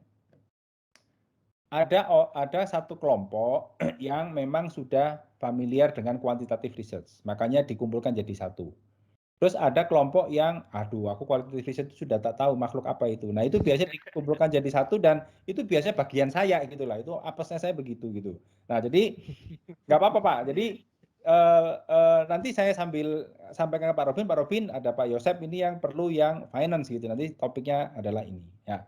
Tapi kalau Bapak iseng-iseng mau cari ya, Bapak cari aja behavioral finance and investment decision gitu, bisa seperti itu. Baik. Gampang Pak, nanti saya berikan. Tenang aja Pak, boleh. Oke, Boleh. siap. Boleh. Terima kasih, Pak. Ya, ada lagi Bapak Ibu sebetulnya topik itu yang masih menarik itu terkait dengan peranan wanita. Saya nggak bicara ini ya, masalah keterwakilan wanita dalam partai ya, bukan. Tapi wanita itu tetap terutama di negara berkembang itu menjadi isu menarik untuk dibahas. Bukan gini ya, ini Pak Roni sudah manggut-manggut ini apa? Bukan cakep nggak cakep Pak, bukan. Maksudnya itu cakep loh, itu gini, bukan. Jadi bagaimana sih wanita itu di dalam dia sebagai entrepreneur. Itu juga menarik loh Bapak Ibu. Jadi ya apa sih namanya woman entrepreneur. Atau kalau di dalam finance Pak Yosep itu begini. Kalau board of director-nya itu wanita, itu bagaimana kemungkinan dia untuk fraud? Fraud itu ya, fraud bahasa Indonesia itu penyimpangan. Kecurangan, betul. Kalau board director apa itu board director itu direksinya itu komposisinya ada wanitanya, kemungkinan korupsi atau kecurangan itu bagaimana gitu. Itu Pak ada Pak, itu memang itu menjadi isu di dalam finance Pak. Jadi bukan sekedar profit tidak profit begitu. Begitu Pak. Itu boleh itu Bapak kalau ingin memahami wanita di dalam organisasi itu isu yang masih menarik. Begitu. Jadi ya Pak, kalau di pemerintahan itu lagi isu menarik juga pengaruh utamaan gender namanya Pak. Pengaruh utama gender ya. Nah, jadi gender itu terhadap kinerja misalnya gitu kan ya. Apakah kalau bosnya wanita itu lebih kan wanita itu biasanya lebih rapi. Ya kalau cowok itu kan selebor aja kan ayo hajar aja lah gitu kan. Kalau wanita kan rapi lah gitu pokoknya. Nah, apakah rapi ini yang dalam bahasa sederhana saya itu akan mempengaruhi kinerja wanita itu kan lebih peka. Apakah dia di dalam hubungan antara tadi engagement itu lebih baik? Itu juga bisa di research Bu. Tadi konteks saya tadi leadership dengan engagement itu kalau bagaimana kalau wanita? Apakah kalau misalnya bosnya wanita itu lebih engage mereka? Kalau wanita itu kan istilah bahasa Jawa itu apa ya? Ngomong itu apa ya? Membimbing gitu ya. Tapi kalau cowok itu kan sudah pokoknya kamu kerjaan kayak gini lah gitu loh. Enggak bisa lu pulang aja nih gitu. Kan gitu. Nah, ini juga bisa dijadikan isu untuk penelitian Bapak Ibu gitu. Kira-kira seperti itu. Terutama kita yang tinggal di Asia Tenggara. Asia lah terus. Kenapa wanita itu? Karena wanita itu dianggap masih nomor 2 lah. Kira-kira gitulah atau itulah kira-kira gitu. Ya, kalau Ibu. Tapi klien saya itu Pak, saya kalau punya klien itu kliennya perempuan, saya males Pak, lebih barbar kok. Oh rewel gitu ya? Iya rewel, bawel. Tapi kalau laki-laki saya lebih gampang gitu. Karena cowok ketemunya usaha. Misalnya kalau perempuan tuh sesuatu ya pokoknya ya diterima gitu ya. Wis kurang-kurang dikit ya. Ya. Kalau wanita itu kan ini kok begini dah begitu ya gitu juga. Ya, itu juga bisa di research Bapak Ibu Bu Susana terkait dengan tadi konteks-konteks dalam bidang marketing tadi itu gitu ya. Bagaimana sih loyalitas konsumen dilihat dari aspek tadi gender tadi. Apakah kalau pria itu lebih loyal daripada wanita? Ya nggak tahu juga itu ya. Nggak tahu juga maksudnya saya juga perlu baca gitu ya. Apakah lelaki lebih setia daripada wanita atau sebaliknya? Itu nggak tahu itu. Tanya aja bapak-bapak yang ada di situ. Aku nggak tahu. Kalau saya ya kalau ada yang lebih baik ya pindah ke lain hati. Maksudnya kalau untuk urusan itu ya urusan konsumen ya. Oke. Nah, kira-kira begitu. Jadi tetap isu satu lagi Bapak Ibu, ada hal lagi yang begini. Bapak Ibu ketika bertransaksi di bank, gitu ya. Ini contoh juga. Ini juga terkait dengan behavior juga. Kalau di bank itu kan suka ada gini kan ya. Kalau Bapak Ibu itu nabung sekian, gitu ya. Nanti saya kasih hadiah. Pernah kan ada kasus kayak gitu ya. Kalau Bapak Ibu nabung sekian, nanti pilihan hadiahnya itu ini loh. Ada dikasih handphone, ada dikasih voucher apa dan seterusnya. Nah, itu ternyata dikasih pilihan seperti itu karena berbeda perilakunya, berbeda keputusannya. Kalau orangnya hedonis, nah istilah anak muda sekarang kan, itu orang hedon itu. Nah, orang hedonis itu adalah orang yang memilih sesuatu bukan karena fungsinya, tapi karena gaya hidup. Mohon maaf ya, kenapa kamu kok pakai iPhone gitu ya? Kayak anak saya itu kan, kenapa kamu pakai iPhone ya? iPhone kan menurut saya menyusahkan gitu. Saya nggak familiar pakai iPhone. Karena bagi anak-anak, iPhone itu beda loh Pak. Kalau gua pakai handphone, iPhone dipandang oleh orang lain itu berbeda dengan kalau saya pakai Huawei gitu kan. Saya pakainya kan Huawei. Saya kan penggemar Huawei sejati ya gitu kan ya. Jadi orang lihat kalau gua pakai Huawei mau mahal pun juga orang itu yang Cina lah itu kan selesai kan gitu. Tapi kalau iPhone walaupun itu iPhone yang second generasinya agak jadul ya tetap itu pakai iPhone loh gitu loh. Ngerti nggak? Nah, pemilihan itu tergantung dari karakter kita. Tapi kalau fungsional, nah itu namanya hedonik, satu lagi lawannya apa ya? Utilitarian. Utilitarian itu orang yang memilih sesuatu karena fungsi. Ya, saya sih mengklaim diri saya utilitarian. Kenapa? Saya pakai Huawei itu karena gampang. Saya transfer data gampang.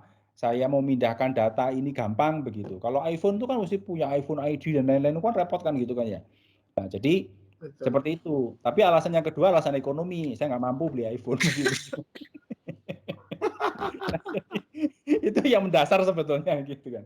Nah, jadi itu Bapak Ibu. Jadi perilaku itu juga yang banyak di riset juga gitu ya kira-kira. Jadi nanti silakanlah Bapak Ibu nanti pilih gitu ya. Oke. Baik. Ada lagi yang mau didiskusikan? Silakan Bapak Ibu. Ya, saya kembali lagi. Jadi Bapak Ibu topik tadi beberapa nanti saya share. Kemudian yang kedua Bapak Ibu coba browse. Nanti saya bagi juga lah tadi jenis-jenis variabel itu. Nah, saat ini sekarang saya mau lanjut ke contoh dari artikel yang Bapak Ibu itu nanti akan gunakan di dalam penelitian, gitu kan ya? Sebentar ya. Nah, yang Bapak Ibu gunakan sekali lagi itu referensinya itu dalam bentuk jurnal ya. Bapak Ibu yang punya background akuntansi itu, loh Pak, itu jurnal itu yang untuk pembukuan itu ya Pak ya, untuk membukukan penerimaan dan pengeluaran, bukan, jurnal itu bukan itu. Jurnal itu adalah ringkasan dari hasil penelitian terdahulu, kira-kira seperti itu. Ntar ya, saya mungkin punya beberapa, saya cari dulu. Sebentar. Sebentar.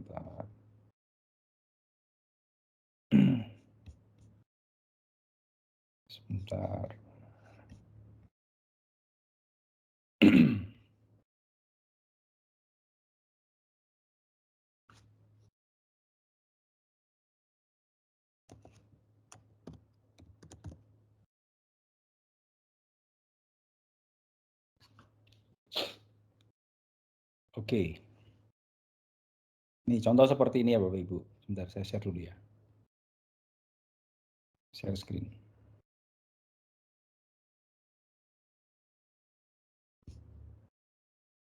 Nah, referensi yang kita gunakan tuh kira-kira seperti ini bentuknya Bapak Ibu. Namanya jurnal itu seperti ini. Jurnal itu ya pasti ada judul lah ya, ada judul pasti. Ini ada namanya, gitu kan ya, namanya si A, si B. Ini kebetulan artikel saya yang saya publikasikan dan seterusnya. Jangan dibaca bahasa ininya ya, saya juga nggak bisa baca yang ini, saya juga nggak bisa. Jadi selalu ada abstrak gitu kan ya. Abstrak tentang apa, ini publikasi saya di di salah satu di jurnal internasional. Ini ada abstrak. Abstrak itu kira-kira kalau novel itu sinopsis ya sinopsis lagi. Kemudian ya seperti biasa itu pasti ada introduction, latar belakang gitu ya. Kemudian setiap jurnal beda-beda gitu ya, tapi intinya adalah pasti ada latar belakang, ada kayak kajian literaturnya gitu kan. Kemudian yang ketiga itu metodologi. Metodologi, ya mana yang ketiga ya? Oh, sorry, ini kebetulan ada teorinya, tapi ini nggak selalu ada. Terus metodologi, ini model, ini model, conceptual framework itu model. Bapak Ibu perhatikan, ini ada sebuah model, ya kan? Nah, kalau Bapak Ibu merefleksi kepada yang ini, ya, yang ini ya Bapak Ibu coba perhatikan yang ini ya. Ada 3 bentuk ini. Ada moderator, mediator, confounding ini, maka di sini juga ada model Bapak Ibu. Nah, kalau Bapak Ibu lihat di sini yang ada kan mediator ya. Mediator ada independen, yang sebelah kiri itu selalu independen, yang sebelah kanan itu dependent. Yang tengah-tengah ini karena gambarnya seperti ini maka ini sebagai moderator, betul kan? Mediator, sorry, mediator. Ya. Dan independen itu bisa lebih dari satu, mediator juga bisa lebih dari satu gitu ya. Dependent bisa lebih dari satu juga. Ini kebetulan satu saja. Gitu. Dan seterusnya kemudian ada metodologi Bapak Ibu. Ini kebetulan jurnalnya jurnal yang kompleks sehingga babnya banyak. Nah, ini ada metodologi. Ya, tapi biasanya cuma dibagi latar belakang, kajian literatur, metodologi, kemudian hasil. Nah, ini kan hasil. Ya, kemudian ada namanya discussion itu. Ini hasilnya. Angka-angka ini Bapak Ibu nggak usah pedulikan sekarang. Ini kan ada angka-angka nih. Nggak usah kita pedulikan sekarang. Kemudian di sini ada discussion. Mana ya? Ini keterbatasan dan penelitian terdahulu. Penelitian selanjutnya. Nah, inilah yang dimaksud dengan jurnal gitu ya. Jadi referensi Bapak Ibu itu nanti akan mengumpulkan artikel-artikel seperti ini yang relevan dengan penelitian Bapak Ibu. Kira-kira begitu. Nah, seperti inilah bentuk dari jurnal gitu ya. Seperti ini. Nah, contoh yang lain ya. Contoh yang lain sebentar.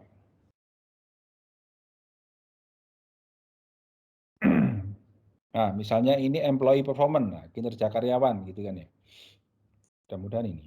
Nah, ini apa sih yang mempengaruhi kinerja karyawan di corporate sector? Corporate sector itu sektor swasta, Bu. Ya, case of an emerging market. Emerging market itu negara berkembang. Nah, kayak kita inilah negara berkembang itu. Ya, ini Pakistan kan, Lahore kan, Pakistan. Ini selalu ada abstrak, kemudian ada introduction-nya, ada kajian literaturnya, sebentar, kajian literaturnya di sini, gitu kan. Nah, macam-macam, ada yang nyebut literatur review, ada yang menyebut material study, dan seterusnya, gitu kan ya. Nah, ini kan research. Maaf Pak Happy, Ya, Pak Happy, itu silakan, share silakan. screen lagi ya? Saya nggak dapat. Yang lain bagaimana? Dapat ya? Yang lain bisa kelihatan nggak ya? Bisa. Ada Pak. Bisa, Pak. Bisa Pak. Bisa Oke, Pak mungkin. Wadidri. Kami bisa Ini Pak baru Wadidri. bisa. Oke, ini baru bisa. muncul. Oh, maaf. Oke. Ya, jadi ini saya ulang lagi ya Bapak Ibu, sederhana saja kalau jurnal itu biasanya abstrak yang pasti ya, itu bukan biasanya selalu ada. Abstrak, kemudian pendahuluan atau introduction, kemudian kajian literatur gitu ya. Kajian literatur itu ada. Kajian literatur itu ada yang menamakan material study juga ada tapi jarang. Banyaknya itu adalah kajian literatur. Terus yang ketiga itu adalah metodologi. Ya, ini namanya seperti saya bilang tadi, ini adalah research model atau model penelitian. Ya, ini yang seperti Pak siapa tadi ya yang tanya tadi ya, Pak Rani Daniel tadi lah kalau nggak salah, yang tanya terkait, oh Pak variabel yang harus ada apa? Saya udah jawab, minimal ada independen dan ada dependent. Nah ini minimal seperti itu. Nggak ada moderating boleh, nggak apa-apa. Nggak ada mediator nggak boleh, gitu, nggak ada masalah. Yang penting independen dan dependent ada, begitu ya. Ini contohnya gini ya. Kemudian dari situ nanti ada hasil penelitiannya seperti ini dan seterusnya, gitu kira-kira. Kira-kira begitulah. Ini yang dimaksud dengan yang namanya jurnal itu tampangnya seperti ini, gitu kan ya. Oke, ada pertanyaan Bapak Ibu? Silakan. Nah, setelah ini Bapak Ibu, oke, rule of the game-nya adalah kita itu hanya boleh menggunakan referensi jurnal dari jurnal internasional yang bereputasi ya. Jurnal yang dari Indonesia boleh dipakai, itu nggak boleh sama sekali, haram gitu. Kira-kira begitu. Kenapa Pak? Apa gara-gara UIB Universitas Internasional Batam? Ya enggak juga gitu loh. Penelitian yang baik akan mengambil reference dari yang bisa dipertanggungjawabkan. Nah, kira-kira begitu. Nah, salah satu yang bisa dipertanggungjawabkan adalah reference dari internasional bereputasi. Kira-kira begitulah. Kira-kira begitu. Ya. Ya udahlah, kita nggak perlu perdebatkan itu. Nah, tantangannya adalah Bapak Ibu adalah kemampuan Bapak Ibu membaca artikel tadi. Saya share lagi ya. Bapak Ibu, saya izin ke toilet dulu ya Bapak Ibu ya, sebentar. Nah, contoh, ini adalah tantangan Bapak Ibu adalah membaca ini, gitu loh. Nah, bahasa Inggris semua, iya. Nah, jadi dulu saya itu pertama kali saya belajar baca jurnal, ini kayak obat tidur. Jadi begitu lihat tampangnya udah ngantuk saya lihat gitu. Jadi belum sempat baca pun udah ngantuk gitu. Jadi Bapak Ibu kalau yang punya insomnia, cobalah baca jurnal itu kemungkinan juga bisa ngantuk juga gitu kan ya. Bapak Ibu, sorry ya, saya izin ke toilet dulu sebentar ya. Ya sambil dilihat-lihat lah ini, bentar. Dilihat Kak Susan, dilihat. Gimana cara scrollnya ini guys? Tidak di screen share, Sah. Ya kita suruh baca. Di scroll dulu, Pak Bagus scroll. Gak bisa saya. Gak bisa bahasa Inggris. Pak Randan, itu anak keberapa Pak Randan?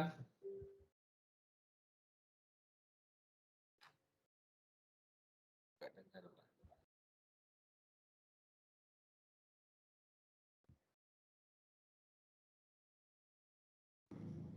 Pak. Pak Daniel punya kan nomornya Pak Happy? Nggak ada ya.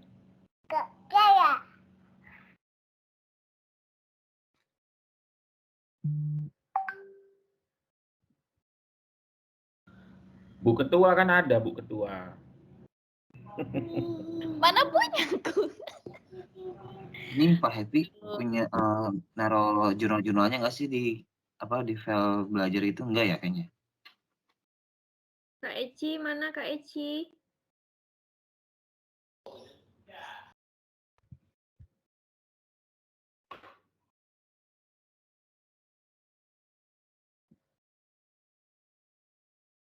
Keici kayaknya grup sebelah itu Bu Ria.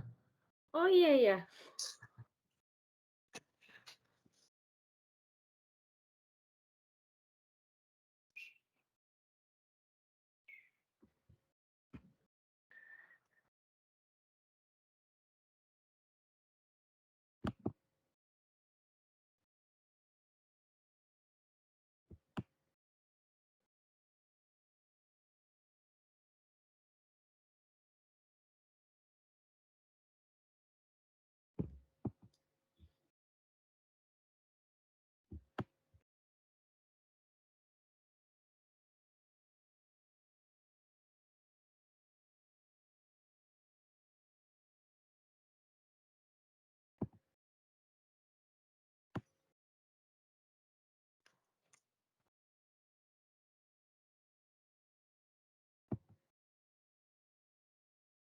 Berarti kita dari 15 orang cuman 5 ceweknya ya? 10-nya cowok. Iyalah, Itu kalau bisa sedikit jadi ceweknya kan jadi bahan cantik-cantik penelitian tuh, Bu ceweknya. Rio. Jadi topik. Karena satu cewek 2 suara memang. Betul. Apalagi Kak Susan. Mana Kak Susan? Suaranya 5 sekali. Imbang itu. Nggak apa-apa, 5 cewek masih bisa bersaing sama yang 10, tenang aja. Aku padamu, Kak.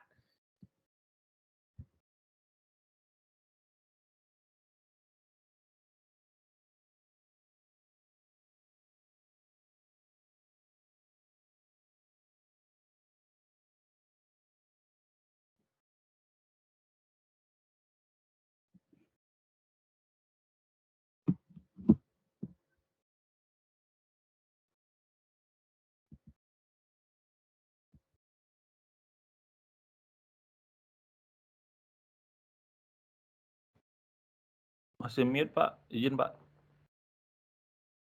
Nah, ini akibat ke toilet tadi, Pak. Jadinya hilang semua jadi. Sebentar ya, saya kumpulkan dulu roh saya sebentar. Itu istilahnya kalau di dunia apa itu Pak Diki itu pressure release itu Pak Diki ya. Oh gitu ya? Aduh, tiba-tiba hilang semua. Pak Diki ya pressure release dulu. Aduh. Pak, masalahnya dirilis semuanya, Pak. Bukan hanya pressure-nya, rilis semua. Oke, baik. Nah, sudah mulai ingat saya. Baik, jadi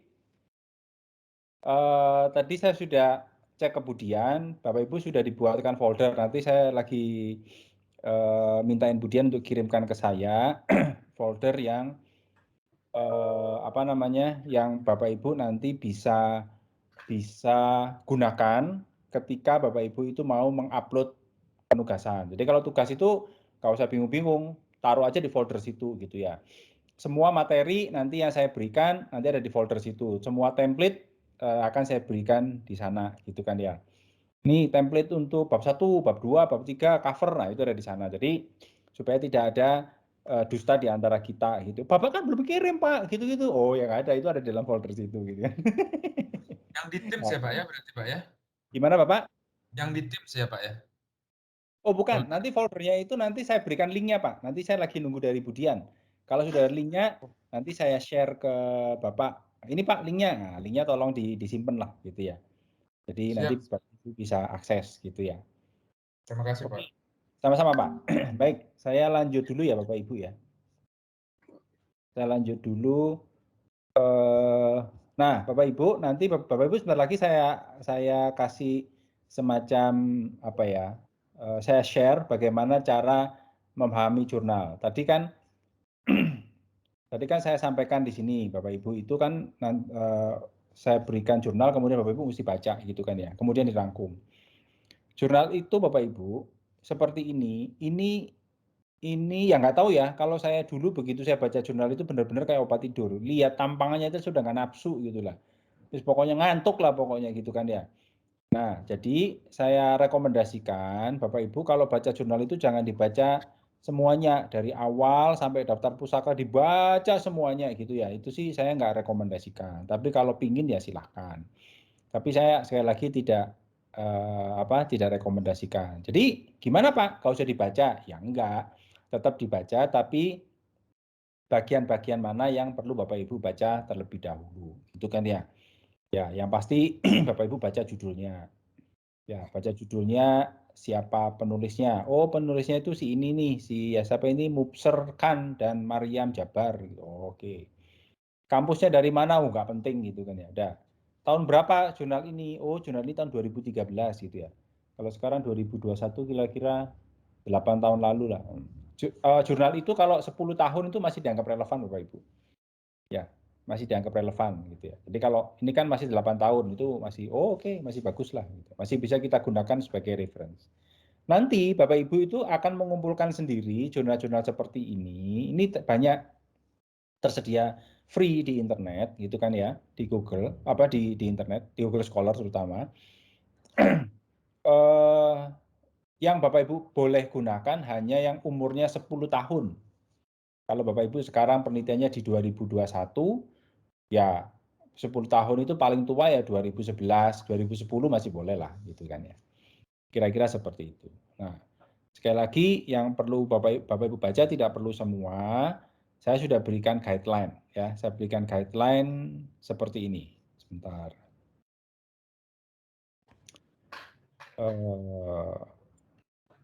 Ini nanti saya akan punya folder yang namanya templates. Jadi Bapak Ibu kalau klik template itu di sini ada beberapa referensi yang Bapak Ibu bisa gunakan gitu ya. Referensi dalam arti misalkan ini contoh ya, contoh. Ini adalah contoh dari tab lembar Excel ya, lembar kerja Excel yang Bapak Ibu gunakan untuk merangkum hasil bacaan dari jurnal-jurnal tadi, gitu kan ya.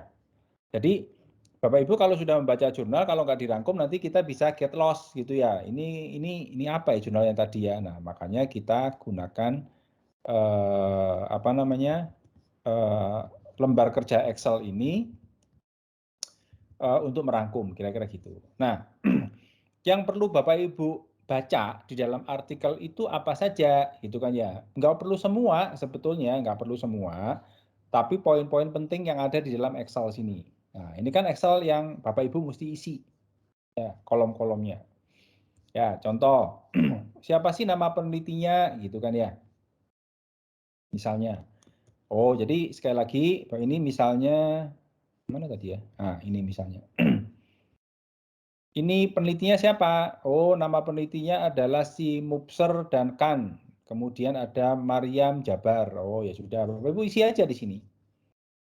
Nah, bagaimana cara pengisiannya? Bapak Ibu sudah saya berikan catatan di sini. Ya. Authors itu peneliti. Cara mengisinya apa? Ditulis nama keluarga, gitu ya, atau family name, ya. Sebagai contoh ini, Mubser M. Khan dan Maryam Jabar. Maka yang ditulis adalah Khan dan Jabar gitu ya. Jadi kalau nama saya Happy Hefri Arianto, Bapak Ibu kalau menggunakan saya sebagai referensi maka yang ditulis adalah bukan Happy tapi adalah Arianto gitu. Gitu ya. Itu memang aturan secara internasional cara menuliskan referensi itu begitu. Nama family, nama keluarga. Walaupun Arianto itu bukan nama family, Pak, gitu ya. Beda dengan Pasaribu gitu. Siapa misalnya Richard Pasaribu itu pasti nama keluarga. Karena saya orang Jawa, jadi tidak kenal nama keluarga, tapi Bapak Ibu nggak usah bingung. Pokoknya yang terakhir itu anggap aja sebagai family name gitu ya. Ini ya.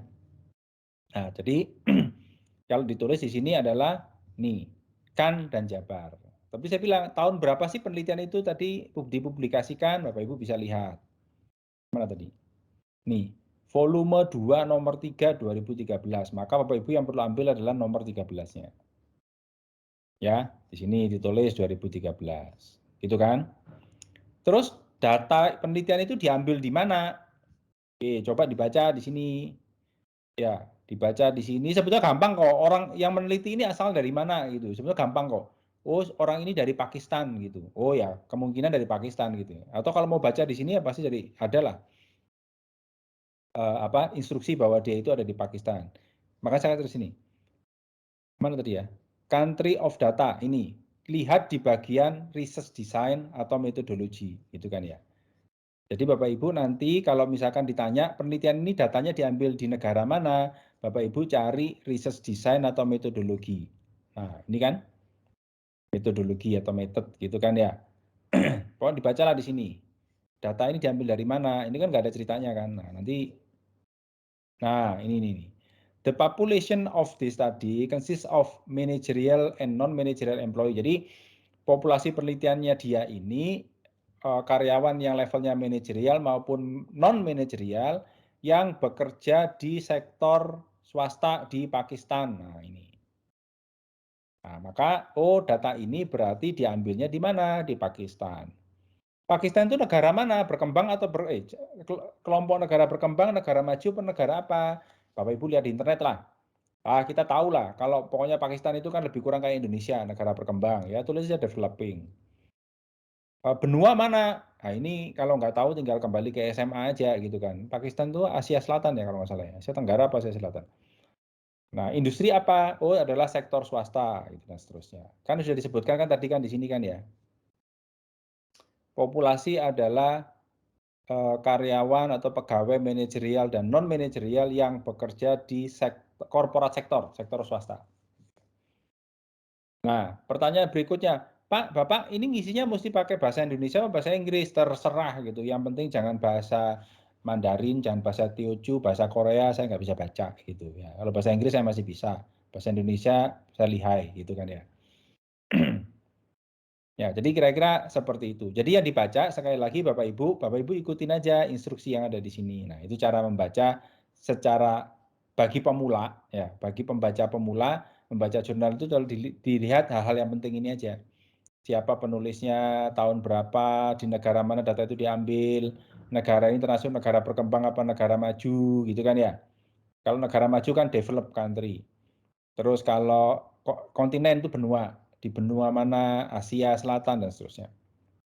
Industrinya apa, sektor swasta dan seterusnya. Respondennya siapa? Nah, responden tadi kan ini bahwa populasi penelitian ini adalah manajerial dan non manajerial employee. Nah, jadi tulis, oh respondennya dia itu yang dijadikan penelitian itu adalah karyawan, pegawai di tingkat manajerial maupun yang non manajerial. Nah, begitu. Oke, sampai sini ada pertanyaan dulu nggak Bapak Ibu? Pak, itu kalau judul sebelah mana Pak ditulisnya Pak? Judul nggak perlu Pak. Nggak perlu ditulis ya judul? Apa ya, tak perlu judul. Judul nggak penting Pak. Gitu. Yang penting siapa yang meneliti gitu. Judul itu enggak. Ya. Ya, Minimal jadi berapa referensi, Pak? oh, tunggu Pak, sabar dulu Pak. Oh, Bapak ini bersemangat sekali. Nah, ini tak kasih jurnal paling ini tak kasih dulu. Jadi nanti dalam penugasan itu saya kasih dulu. Kita kasih dulu jurnal sesuai dengan topik. Oke, yang pertama Bapak itu mesti pilih dulu topiknya apa. Kan kita punya WA group ya Bapak itu ya. Tinggal tulis saja lah, Ardiansa topik ini gitu ya. Bu Susana topik ini gitu kan ya dan seterusnya. Oke. Nanti kan di dalam folder itu saya berikan jurnal-jurnal sesuai dengan topik Bapak Ibu. Bapak Ibu tinggal pilih gitu ya. Misalkan tentang apa tadi OCB dan ini nanti saya kasih beberapa jurnal Bapak Ibu tinggal baca. Ya kan? Baca kemudian dirangkum gitu. Jadi sekarang itu cuma membaca saja, bisa membaca tok. Tenang Pak, nanti saja. topiknya Pak Ya, Happy Pak Anggara? untuk topiknya nanti dibagikan kan Pak? Kan Pak Happy yang Ya, tadi di saya slide bagikan. Nanti saya letakkan di folder ya Pak ya. Saya letakkan di folder, Bapak bisa akses. Begitu ya. Jadi pokoknya komunikasi kita ada di dalam folder situ gitu. Nah, jadi nanti tinggal kalau ada ketua kelas juga boleh di grup WA gitu, di WA yang ada gitu, Pak ini ya topik dari teman-teman si A begini, si B begini, si C begini dan seterusnya. Nanti saya kasih artikel-artikel yang terkait dengan topik yang Bapak Ibu pilih. Ini ya, kalau yang ini jurnalnya ini Bapak Ibu pilih, kemudian mulai baca. Nanti saya kasih dua jurnal apa 3 jurnal itu ya, nah, mulai dibaca itu. Pengantar tidur lah itu kan. Karena saya bilang kan jurnal itu kayak obat tidur, ya, pengantar tidur. Belum sempat dibaca itu biasanya udah ngantuk gitu kan. Tapi kalau ternyata, oh enggak lupa, saya itu kayaknya ada kelainan. Kenapa? Begitu saya baca jurnal itu bersemangat Pak. Oh ya bagus lah, tak kasih lah 10 nanti. Itu dibaca. Nah jadi kira-kira kayak gitu ya. Mudah-mudahan Bapak Ibu tidak seperti saya gitu ya. Jurnal Pak, kita kayaknya belum ada grup WA ya Pak? Oh belum ya? Yang secara keseluruhan nggak punya? Belum. Nomor handphone Bapak kayaknya juga belum tahu semua. Oh, oke. Nomor telepon saya share di mana ya? Oh, saya share di sini saja. Boleh. Saya share di slide sini lah ya. Sebentar. Saya tulis dulu.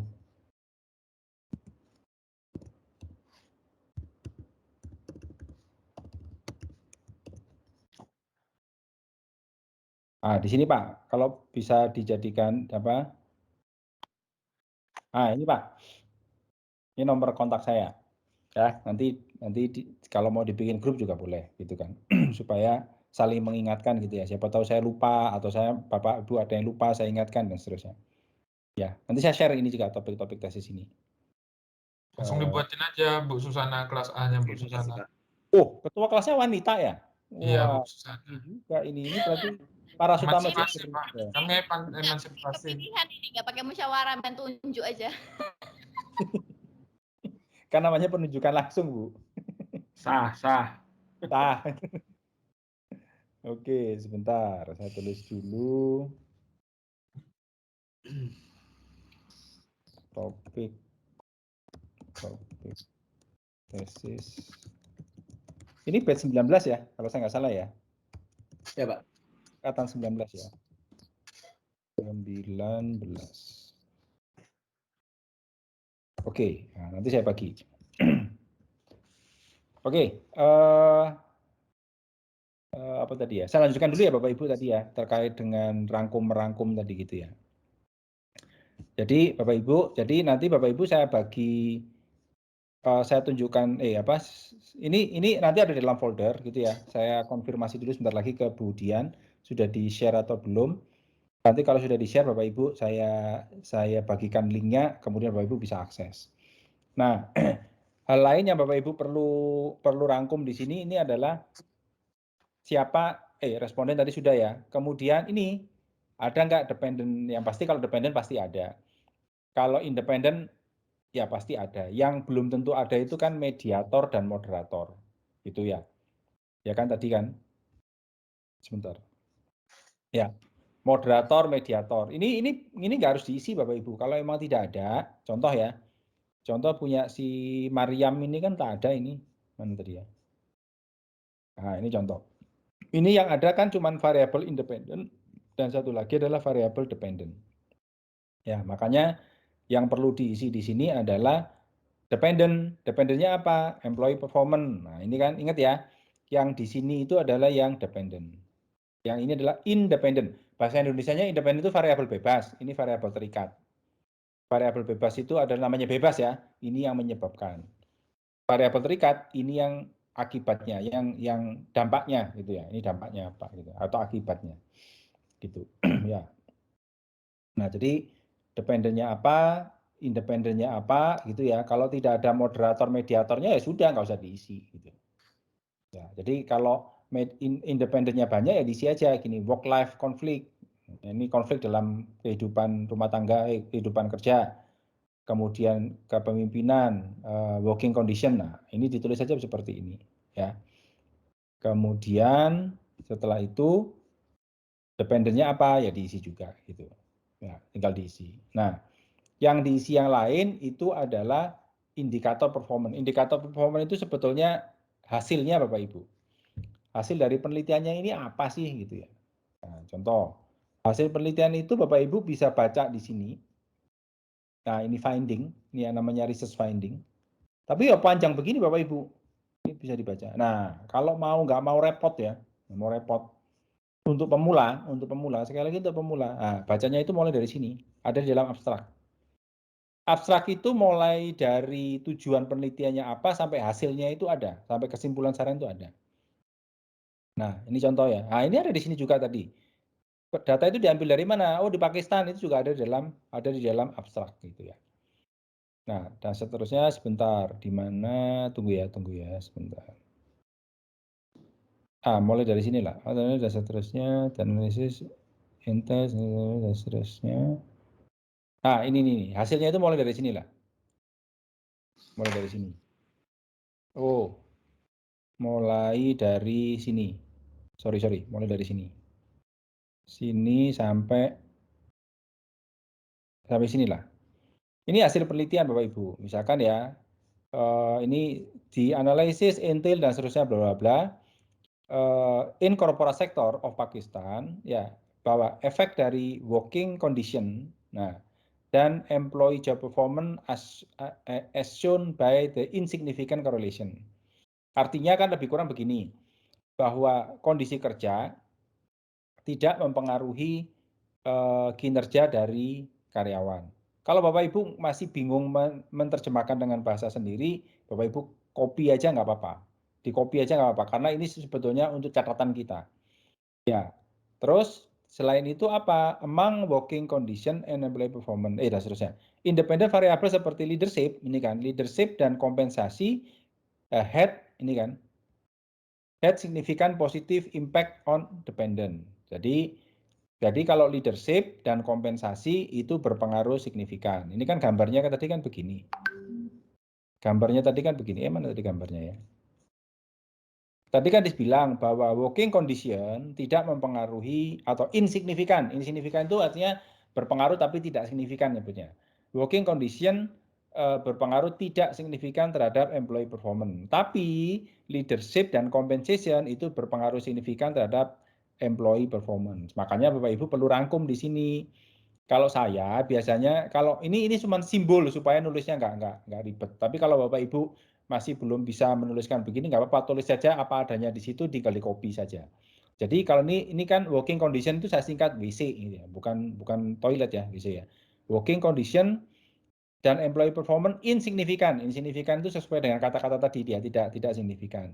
Tapi apa tadi ya, WIC ini apa ya? Oh, work life conflict itu berpengaruh signifikan terhadap apa gitu kan? Sorry. Compensation tadi kan. Compensation berpengaruh signifikan terhadap employee performance, itu signifikan. Misalnya lo ya, positif kalau nggak salah tadi ya. Terus apalagi dan seterusnya, itu silakan dibuat seperti ini. Gitu. Ya. Tapi Bapak Ibu mau tulis lengkap juga nggak masalah gitu ya. Misalnya, udah Pak, aku daripada kayak gitu aku juga puyeng, aku copy aja lah ini. Misalnya ini kan. Saya copy aja lah, gua taruh sini misalnya. Misal lo ya. Ya nggak masalah juga. Yang penting Bapak Ibu tahu bahwa oh ini loh hasil penelitiannya itu seperti ini loh. Gitu ya. Nah, limitation itu adalah keterbatasan penelitian. Setiap penelitian itu pasti ada keterbatasannya. Kenapa? Karena penelitian itu dilakukan oleh manusia, bukan oleh malaikat. Jadi pasti ada kekurangannya di dalam sebuah riset itu. Tidak ada sesuatu yang sempurna di dunia ini. Nah, makanya di sini ada limitation-nya. Mana tadi ya? Nah, discussion, conclusion. Ini research limitation. Ya, Bapak bacalah. Pokoknya kira-kira limitation-nya apa gitu kan. Nah, misalnya ini. This study also may not be applicable for sector other than corporate sector. Jadi ini, penelitian ini mungkin tidak cocok, hasil penelitian ini mungkin tidak cocok untuk penelitian sektor lain. Ya, jadi kalau Bapak Ibu seperti Bu siapa tadi? Budian ya. Budian itu kalau nggak salah di sektor pemerintah gitu ya, atau public sector, itu mungkin nggak cocok model itu gitu loh. Ya, jadi kalau mau diterapkan di model di sektor swasta, sektor pemerintah, mungkin variabelnya nggak cocok gitu. Ini hanya cocok untuk yang corporate sector, gitu kan ya. Ini juga, this study consider just 4 faktor. Ya, jadi penelitian ini hanya menggunakan 4 variabel ini. Mungkin ada variabel lain yang bisa mempengaruhi kinerja dari karyawan. Nah, ini silakan ditulis di bagian limitation atau keterbatasan itu. Oke, Bapak Ibu ada pertanyaan sampai sini Bapak Ibu? Silakan. Pak, tadi yang di bagian modelnya itu melihat dia positif negatifnya di mana Pak? Signifikan nggak signifikannya? Ya Pak, itu lihatnya dari abstrak Pak. Ya. Abstrak. Tadi maaf, ini dilihatnya dari abstrak sini Pak. Bapak sebetulnya Pak ini namanya Happy juga kan ya? Iya sama. Pak Happy ya, saya jawab diri saya sendiri lah. Pak, itu sebetulnya ada di dalam sini Pak. Di dalam hasil finding. Di sini, ya kan? Ini pasti tapi Bapak mesti baca panjang di sini. Kalau Bapak bisa baca statistik di sini juga bisa, tapi kalau bagi pemula, di sini juga ada Pak, di sini. Nah, ini ada di sini hasilnya. Tapi kalau Bapak misalnya, wah Pak ini kan panjang sekali. Oke, ada Pak yang versi singkatnya. Itu ada di sini Pak. Jadi mulai dari sinilah Pak. Mulai dari sinilah. Ini ya dibilang ya bahwa ini the effect of working, ini saya langsung aja ya. The effect of working condition. Nah, ini kan on employee job performance as shown by insignificant. Nah, ini Pak.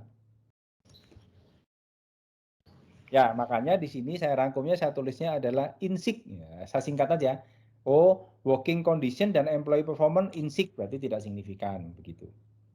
Yang positif negatifnya Pak? Nah, kalau Bapak sudah bicara insignifikan itu udah nggak penting Pak, mau positif mau negatif itu udah nggak penting. Tapi kalau bicara signifikan, baru Bapak perlu melihat positif atau negatif. Contoh lagi ya, ini. Independent variable seperti leadership dan kompensasi, ya kan? Had a significant, ini Pak. Oh ya. Positive impact. Ya kan Pak? Nah, makanya di sini ditulis working condition ya tadi. Kompensasi ya. Kompensasi dan ini positif, ya kan Pak? Nah, tadi kan ternyata leadership kan juga sama ya Pak ya? Iya. Berarti leadership ini sama EP itu titik positif gitu. Nah, ini supaya gampang kita, ini kan karena kita pakai Excel Pak, jadi kan kalau tulisannya terlalu panjang kan riweh ya kita bacanya nanti. Iya. Nah, jadi kayak gini Pak. Jadi secara singkat, Bapak kalau ditanya, Pak Happy, Bapak tolong isinya jurnalnya si Mariam itu apa sih? Nah, Bapak dengan begini kan bisa cerita. Oh, si Mariam itu. Yang bikin aku ngamuk. Si Mariam itu. Halo? Oh, si Mariam itu penelitian tentang ya, apa sih yang mempengaruhi kinerja karyawan? Ya, dalam hal ini bagaimana sih pengaruh work life conflict, leadership dan working condition terhadap kinerja karyawan di sektor swasta, baik karyawan manajerial maupun non manajerial yang ada di Afrika sana. Hasilnya, nah ini hasilnya ini. Hasilnya ternyata working condition atau kondisi kerja itu tidak berpengaruh terhadap kinerja. Tapi leadership dan kompensasi itu berpengaruh signifikan terhadap kinerja karyawan untuk karyawan sektor swasta gitu. Tapi ini tidak berlaku untuk sektor pemerintah ya gitu. Nah, itu cara sederhana bagaimana dengan tabel ini Bapak Ibu bisa memahami isi jurnal itu dengan relatif lebih mudah begitu. Bapak Ibu. Pak Happy bisa pahami ya? Ya Pak, makasih. Siap. Baik, yang lain? Mudah-mudahan yang lain juga bisa ya. Baik, jadi sesederhana itu saja Bapak Ibu. Jadi target kita adalah Bapak Ibu bisa membaca dan bisa merangkum jurnal sesuai dengan topik yang Bapak Ibu akan gunakan untuk tesis nanti. Itu kira-kira. Oke? Nah itu saja. Jadi saya nggak usah banyak-banyak kita ngasih tugasnya, gitu ya. Bapak Ibu juga nggak perlu ini ya. Oh gampang toh Pak? Ya memang gampang. Siapa bilang susah, gitu kan? Yang membuat susah itu kan diri kita kadang-kadang kan ya, gitu ya. Loh kalau begini aja dalam 1 minggu mah tesis saya udah selesai Pak. Wah iya ya bisa gitu ya. Bisa asal juga gitu. Bisa. Gitu. Sebulan lah sebenarnya bisa sebulan bisa lah gitu kalau kita rajin kayak gitu ya. Nah jadi Pak mau nanya Pak. Silakan Pak Ardiansyah. Pak tadi kan anggaplah kita sudah misalnya punya 10 jurnal gitu dengan merangkum data-data itu. Nah output yang akan diambil untuk bahan tesis apanya Pak nantinya? Setelah nanti tunggu dulu Pak, sabar dulu Pak, belum sampai sana stepnya. Bapak tahan dulu ya. Ya. Oke Pak, siap. Kalau Bapak Slow Pak, slow. Ya slow. Itu saya senang juga kalau kayak gini. Wah cepetan Pak. Mau sebulan langsung tesis selesai ya? Pak kalau kayak begini nanti saya nggak tahan nih Pak. Saya kalau nggak bisa kalau ngempet gini Pak. Oh ya sudah nanti saya geber dikit gitu kan. Gitu. Sabar. Tapi ini sementara seperti ini dulu ya. Nanti kalau sudah bagaimana cara nulisnya itu mungkin 2 atau 3 kali pertemuan lagi lah. Itu baru dengan seperti ini nulisnya begini begitu. Ya. Baik. Ada pertanyaan dulu sampai sini. Sebentar ya Bapak Ibu ya. Saya cek dulu. Bu Dian tadi sudah kirimin saya linknya belum ya? Sebentar saya cek dulu.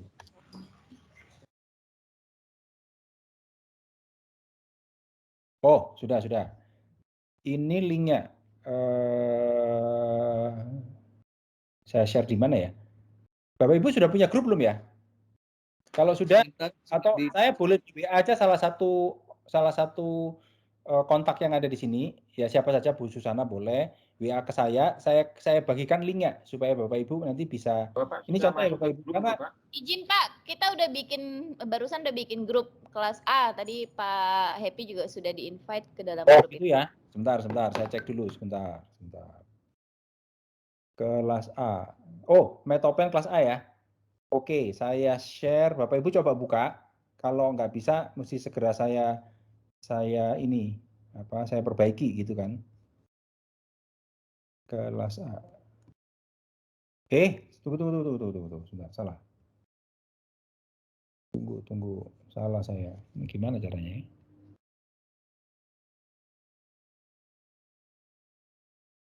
Oh, oke. Jadi ini linknya. Oh, linknya panjang sekali. Ctrl A, Ctrl C. Saya bagi di sini. Bentar Bu, sebentar ya. Saya persingkat. Ini kayaknya linknya kepanjangan nih, bisa ini nih, short link. Shorten link.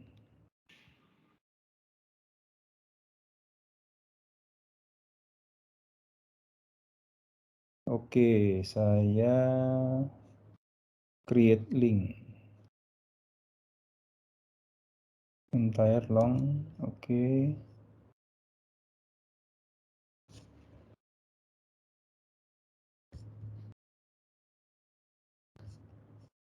Sebentar ya.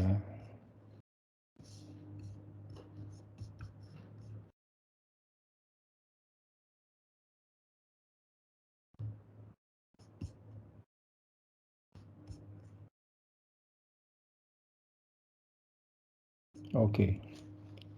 Jadi namanya folder Mappen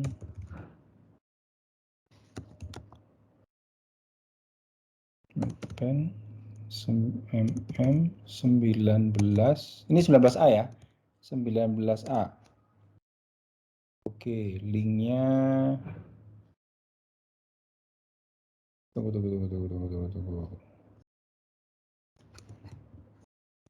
Mappen MM 19A.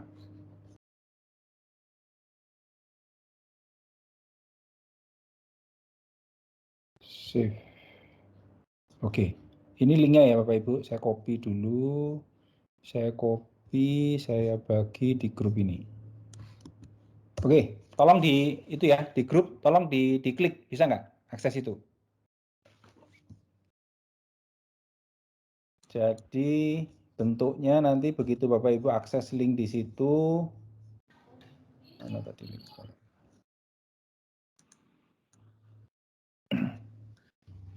Nah, kira-kira seperti ini bentuknya. Ya, saya share. Nah, seperti ini Bapak Ibu. Jadi 1M19A. Gitu ya. Jadi ada nama-nama Bapak yang ada di sini.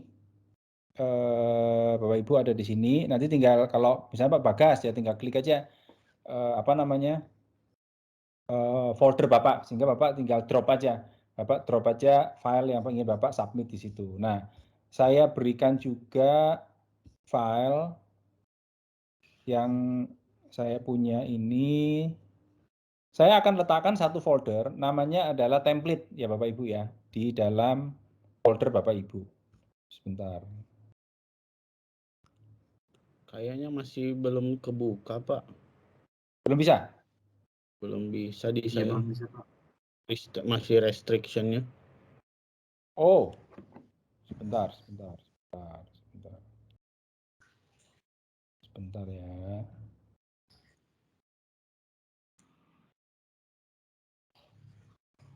Bapak ada pesan apa di situ Pak? Boleh nanti difotoin di itu Pak. Nanti saya. Can't be found, Pak. Nggak bisa ditemukan kalau saya, Pak. Nggak bisa ditemukan. Kalau yang panjang itu bisa nggak? Kalau saya Sama aja sih Pak, keluarannya kalau saya ya tidak bisa ditemukan. didn't work, Pak. Kalau saya Pak, cannot didn't work. Sebentar. Oh ini ya? Ya, seperti itu saya. Oke. Sebentar.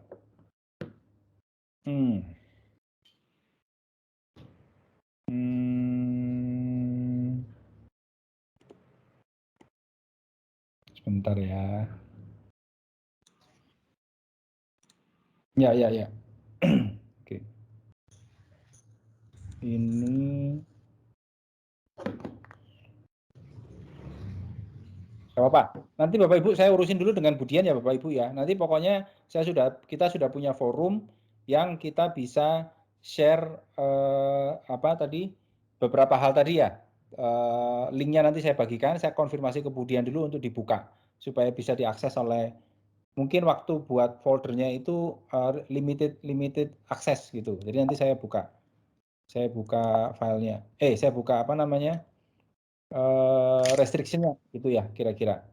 Nanti saya bagi lagi, bentar ya. Tapi intinya Bapak Ibu sudah bisa pahami ya. Jadi yang untuk saya nanti topik, Bapak Ibu tinggal tulis saja di dalam folder itu, di dalam grup kita.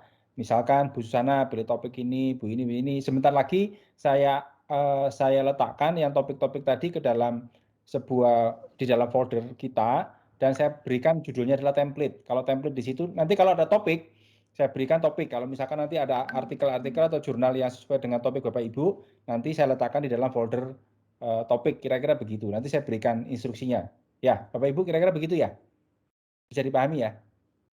Ya, sebentar saya beresin dulu dengan Budian masalah bukan Budian ini ya, bukan Budian Armayanti ya, Budian admin. Ternyata ada Budian, ada Happy ya, udah klop lah. Tinggal yang nggak ada Robin nggak? Ada yang nama Robin nggak di sini? Kalau Bapak bilang Dian tuh kayak berdebar gitu. Saya Nah, itu namanya Dian bukan Budian Armayanti. Maaf. Oke. Kira-kira itu Bapak Ibu. Ada yang mau ditanyakan lagi? Nggak ada ya? Baik, saya senang kalau nggak ada. Ya, 17 orang, Pak. Ya maaf itu Bapak. Ada 17 orang kita yang kelas A ini. Ya. Itu topiknya kan tadi saya lihat bisa satu orang bisa satu topik bisa banyak orang gitu ya. Bisa Pak. Bisa nggak masalah Pak. Nanti dan terbatas cuman di situ aja Pak ya. Ya, tadi kalau misalnya Pak siapa tadi kok saya lupa ya. Siapa tadi ya? Pak, oh bisa, itu yang finance itu Pak. Siapa tadi saya lupa Ya, itu? saya Pak. Pak Yosep. Saya misalnya Pak mau ke pemasaran digital gitu bisa Pak? Nah, Pak, behavioral intention tadi itu kan pemasaran digital Pak. Oh, yang bagian bawah tadi itu ya? Ya itu digital marketing. Gitu. Pak, punten Pak, boleh dilihatkan nggak Pak slide-nya sebentar Pak, biar bisa kami screenshot menjelang dapat materinya. Bisa. Bentar Pak, saya share screen dulu. Nah, silakan Pak.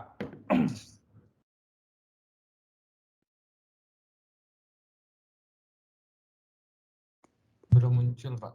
Belum kelihatan. Belum muncul? Belum keluar Pak. Oh, maaf Pak. Ternyata belum bisa share Pak. Ah, begini.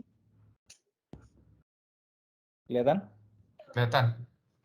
Nah, silakan. Pak Happy. Iya Pak Yosep. Beberapa waktu lalu kita kan diberikan alamat email UIB nih Pak. Apakah alamat email UIB ini bisa kita gunakan untuk akses jurnal Pak? Karena beberapa waktu lalu saya coba ngupdate di ResearchGate, dia minta alamat email institution, ya tapi nggak bisa kita masuk ke situ karena kayaknya apa email saya ini belum didaftarkan atau gimana ya Pak? Apa ada dari UIB sendiri? Oh ya, kalau mahasiswa UIB pakai email ini, ada nggak Pak? Oke, gini Pak. Nanti saya tanya dulu ke orang IT ya Pak ya, Pak Yosep. Saya kurang paham masalah itu. Nanti saya konfirmasi dulu bisa nggak kalau untuk mengakses misalkan ResearchGate gitu ya Pak ya. Dan betul lain-lain. sekali Pak, betul. Tapi kalau saya nanti kalau Bapak mau ngambil artikel, sebetulnya nggak usah di ResearchGate Pak. Bapak cari aja di Google Scholar Pak. Oh, Google Scholar Pak ya. Google Scholar saja nggak perlu pakai password, nggak perlu pakai ID dan lain-lain gitu. Oh, bisa diakses. Ya, jadi Bapak carinya di Google Scholar. Ini Pak siapa tadi ya? Pak Anggara ini sudah yang sudah Pak. Ya. Bapak bisa cari di sini Pak siapa? Sebentar. Ya, Bapak misalkan cari misalkan apa? Google Scholar ya, Bapak tulisnya Google Scholar Pak. Google Scholar. Nah ini, ini Pak Google Scholar. Bapak juga nggak perlu login, tulis saja misalnya determinan of ini teacher performance misalnya, misal ya. Nah ini ada di sini Pak. Kalau ada PDF ini Bapak bisa akses. Oh gitu. Oke. Ya, Baik, ya. baik Pak. Terima kasih. Kalau Bapak misalnya ketemu, Bapak perlu tapi nggak ada PDF-nya. Nah, ini ada caranya Pak, tapi sebetulnya nggak untuk sekarang sih, tapi untuk nanti. Tapi nggak apa-apa lah. Kalau Bapak minta. Contoh ini ya Pak ya. Teacher race and expectation for student achievement gitu ya. Race itu ras ya, kalau nggak salah ya. Nah, misalnya Bapak perlu ini, tapi kan nggak ada PDF toh Pak. Ya, Bapak bisa pakai ini Pak, namanya C-Hub. Ini Pak, tulisannya begini, SCI minus hub, gitu. .se. Oke. Nah, ini Pak, C-Hub.se. Bagi Bapak Ibu yang lain nggak usah diperhatikan ya, ini nggak harus di ini sekarang. Jadi Bapak Ibu tinggal liatin gini Pak Yosep, Bapak klik aja feature race ini, gitu kan ya. Nah, ini kan ada doi toh Pak. https doi.org gitu ya. Ya. Nah, Bapak copy Ya, aja. betul, Pak. Copy. Ya. Terus Bapak kembali ke C-Hub sini, ini Bapak klik di sini. Open. Oh. Ya, terus Bapak berdoa. Nah, kalau doa Bapak dikabulkan ya keluarlah di sini. Oke, siap. Nah, ini tinggal di-download. Nah, itu Pak. Oke, baik. Ya. Tapi ini sebetulnya bukan untuk konsumsi hari ini, tapi nggak apa-apa, sekedar kalau Bapak nggak, jadi nggak perlu sampai bocoran lah ya. perlu register Pak. Gitu. Ya, baik Pak. Terima Itu kasih. lebih mudah. Nanti ini Bapak Ibu semua akan gunakan ini. Bapak cari Google Scholar, kalau ada PDF alhamdulillah, kalau nggak ada lari ke C-Hub. Ya, ini gratis gitu ya. Pak, tapi saya nggak mau Pak yang gratisan Pak, gitu. Saya perlu yang bayar. Ya nggak apa-apa, kita kasih tahu yang bayar caranya gitu kan. Nah, silakan gitu ya. Ini sebetulnya berbayar Bapak Ibu. Ini Sagi jurnalis, jurnalis sebenarnya berbayar. Saya lupa. Ini nih. Kalau mau baca 24 jam harganya ini $37. Ya. Kalau mau beli download ini yang $243 per isu, per buku. Tapi kalau per artikel saja Pak, nggak apa-apa yang gratis saja Pak. Yakin? Nanti nanyain saya, Pak, saya mau bayar aja Pak, nggak enak nih Pak, gitu. Saya kalau nggak bayar nggak enak, nggak afdol gitu. Silakan gitu ya. Jadi ya itu ya Bapak Ibu ya. Jadi ya saya nggak tahu ya, mau gratisan itu baik apa enggak ya, saya baik-baik aja lah. Yang penting nggak mencuri. Jadi itu, jadi sekarang kan tidak ada cerita, Pak referensinya nggak ada Pak. Ah itu nggak mungkin lah, jurnal itu ribuan. Nah, contoh ya, tadi saya aja yang determinant of teacher performance gitu ya. Itu saya mundur lagi ke belakang. Sorry, saya share lagi. Ya, Bapak Ibu bisa lihat. Ini ya, kelihatan nggak ya tulisan ini ya? Halaman 2 dari 156.000 hasil. Bisa kelihatan ya angka ini ya? Bisa Pak. Bisa ya. Jadi Bapak Ibu kalau pakai keyword ini, artikel yang Bapak Ibu temukan itu 156.000. Jadi kalau bilang Pak, artikelnya nggak ada, itu kan mustahil zaman sekarang gitu kan ya. Yang ada adalah nggak mau cari. Gitu. Pak, itu semua kan berbayar. Itu zaman saya kuliah dulu bayar Pak. Tapi zaman sekarang ada yang nggak berbayar. Tadi C-Hub tadi. Makanya Bapak Ibu itu harus baik-baik sama C-Hub. Kita doakanlah yang mengembangkan C-Hub itu panjang umur gitu kan ya, panjang rezeki dan lain-lain. Ya, itu Rusia punya Bapak Ibu. Nah, itu Bapak Ibu kalau jurnal seperti yang saya punya tadi, kan di Taylor and Francis ya. Taylor and Francis itu kayak penerbit gitu loh Bu, Erlangga, Bapak itu penerbit. Jadi itu ya, itu menjadi perdebatan di dunia akademik gitu ya. Masa sih wong kita penelitian kita publikasikan untuk umat manusia kok disuruh bayar. Nah, itu perdebatannya. Tapi sekali lagi semua publisher itu kan orang bule. Ya, kita nggak punya kuasa lah pokoknya. Nah, ada orang Rusia, sekelompok orang Rusia yang pokoknya kalau nggak salah downloadin banyak jurnal, kemudian dia bikin website sendiri kayak tadi C-Hub itu, kemudian apa yang dia punya itu diberikan gitu loh. Kira-kira kayak gitu ya. Semacam-macam lah Bapak Ibu, dunia pendidikan juga ada ya, komersil juga ada, ini repot juga ada. Masa orang baca jurnal begitu aja suruh bayar $37. Tadi buru-buru Bu Divla tadi nggak usah lah Pak yang gratis aja. Sudah ngeper duluan gitu ya. Saya sih juga ogah Bapak Ibu suruh baca jurnal. Mending begitu saya baca saya paham pula. Begitu saya baca saya nggak ngerti pula, kan sia-sia gitu. Nah, itulah dunia apa namanya zaman sekarang itu semua bisa diakses lah kira-kira gitu. Jadi itulah kira-kira Bapak Ibu ya. Jadi sekali lagi Pak Yosep mudah-mudahan membantu ya Pak. Jadi nggak usah pakai research kit lah Pak. Pakai itu aja Pak. Pakai apa? Oke, baik Pak, baik. Pakai si hub itu Udah aja. dapat nih jawabannya tadi ya. Ya sudah sip gitu kan. Nah, baik. Itu aja Bapak Ibu yang perlu saya sampaikan di pertemuan kedua ini gitu ya. Nanti sebentar lagi saya beresin dulu dengan Budian Ciptaningsih itu ya, namanya Budian Ciptaningsih itu. Budiannya S2 tentang folder yang supaya bisa diakses Bapak Ibu. Kemudian sorry, topik saya bagi dulu lewat sini aja lah ya, lewat WA itulah ya. Kenapa susah ya? Topik tadi itu saya letakkan dulu di sini lah ya sementara ya Bapak Ibu ya. Supaya Bapak Ibu nggak nunggu tadi. Maaf Pak Anggara jadinya difoto tadi. Sama template ini sementara saya letakkan dulu di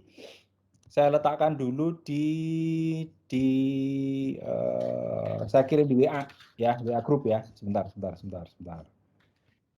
saya nggak terlalu punya utang. Sebentar. Download,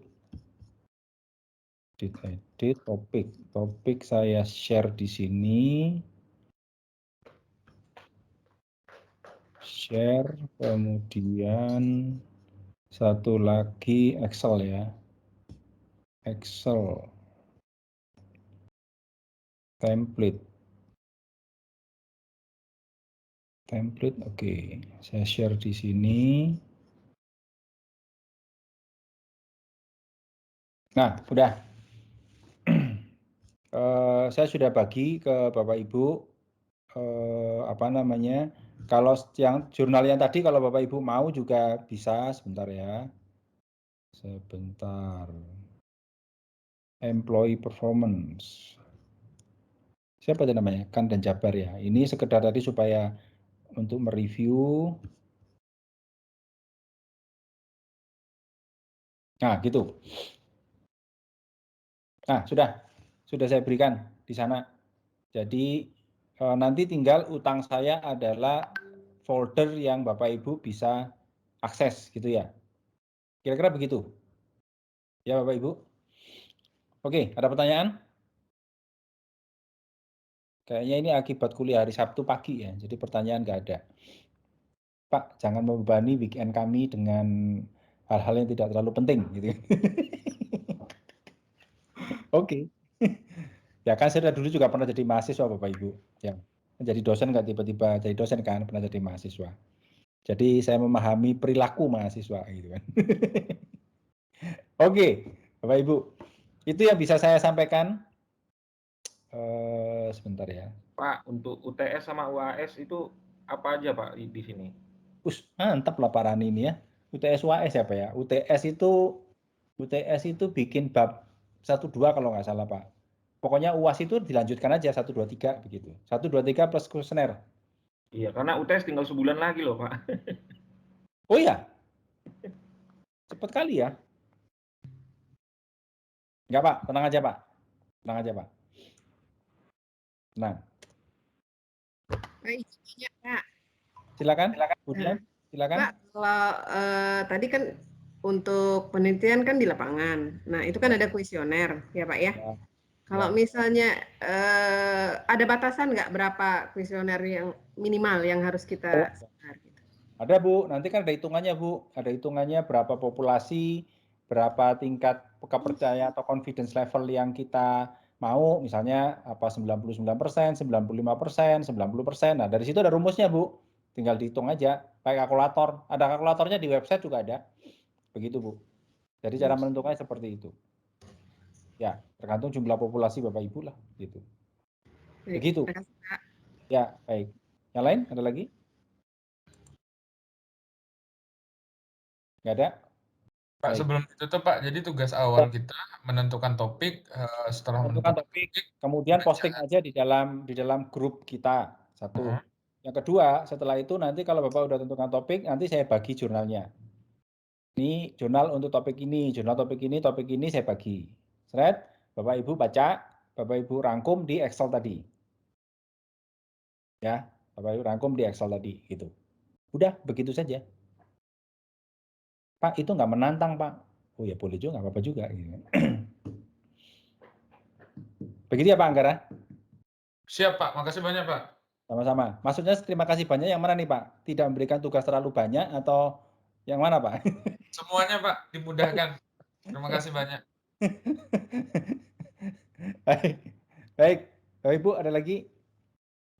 Ya, karena nggak ada pertanyaan dan hari ini adalah hari Sabtu, Bapak Ibu mesti siap-siap untuk weekend. Ya, saya akhirilah pertemuan kita. Kita jumpa lagi.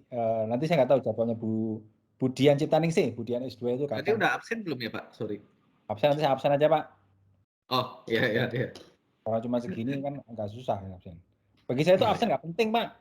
Yang penting Bapak bisa mengerjakan itunya, bikin buat S2, bukan S2. Bisa bikin tesis dan mengumpulkan ya. Bagi saya sih ya.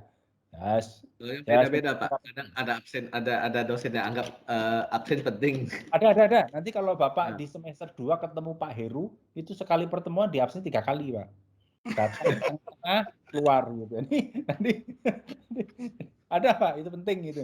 Karena ya memang beliau begitu. Kalau saya sih yang penting saya jelaskan, bisa mengerjakannya, ya sudahlah. Absen itu ya dibilang penting ya enggak ya sudahlah. Tenang aja gitu. Ya tapi juga bukan berarti kalau gitu kalau Pak Ebi kita nggak usah masuk gitu. Wah, gua ajar juga kalau kayak gitu. Enggak gitu. Tenang aja. Ya. Oke. Ya, baik. Begitu ya Bapak Ibu. Ya, sekali lagi terima kasih Bapak Ibu atas waktunya. Tolong saya juga diingatkan kalau misalnya Pak ini belum dikasih loh saya ini. Nah, tolong diingatkan di grup ya. Mudah-mudahan saya bisa diingatkan dari sana.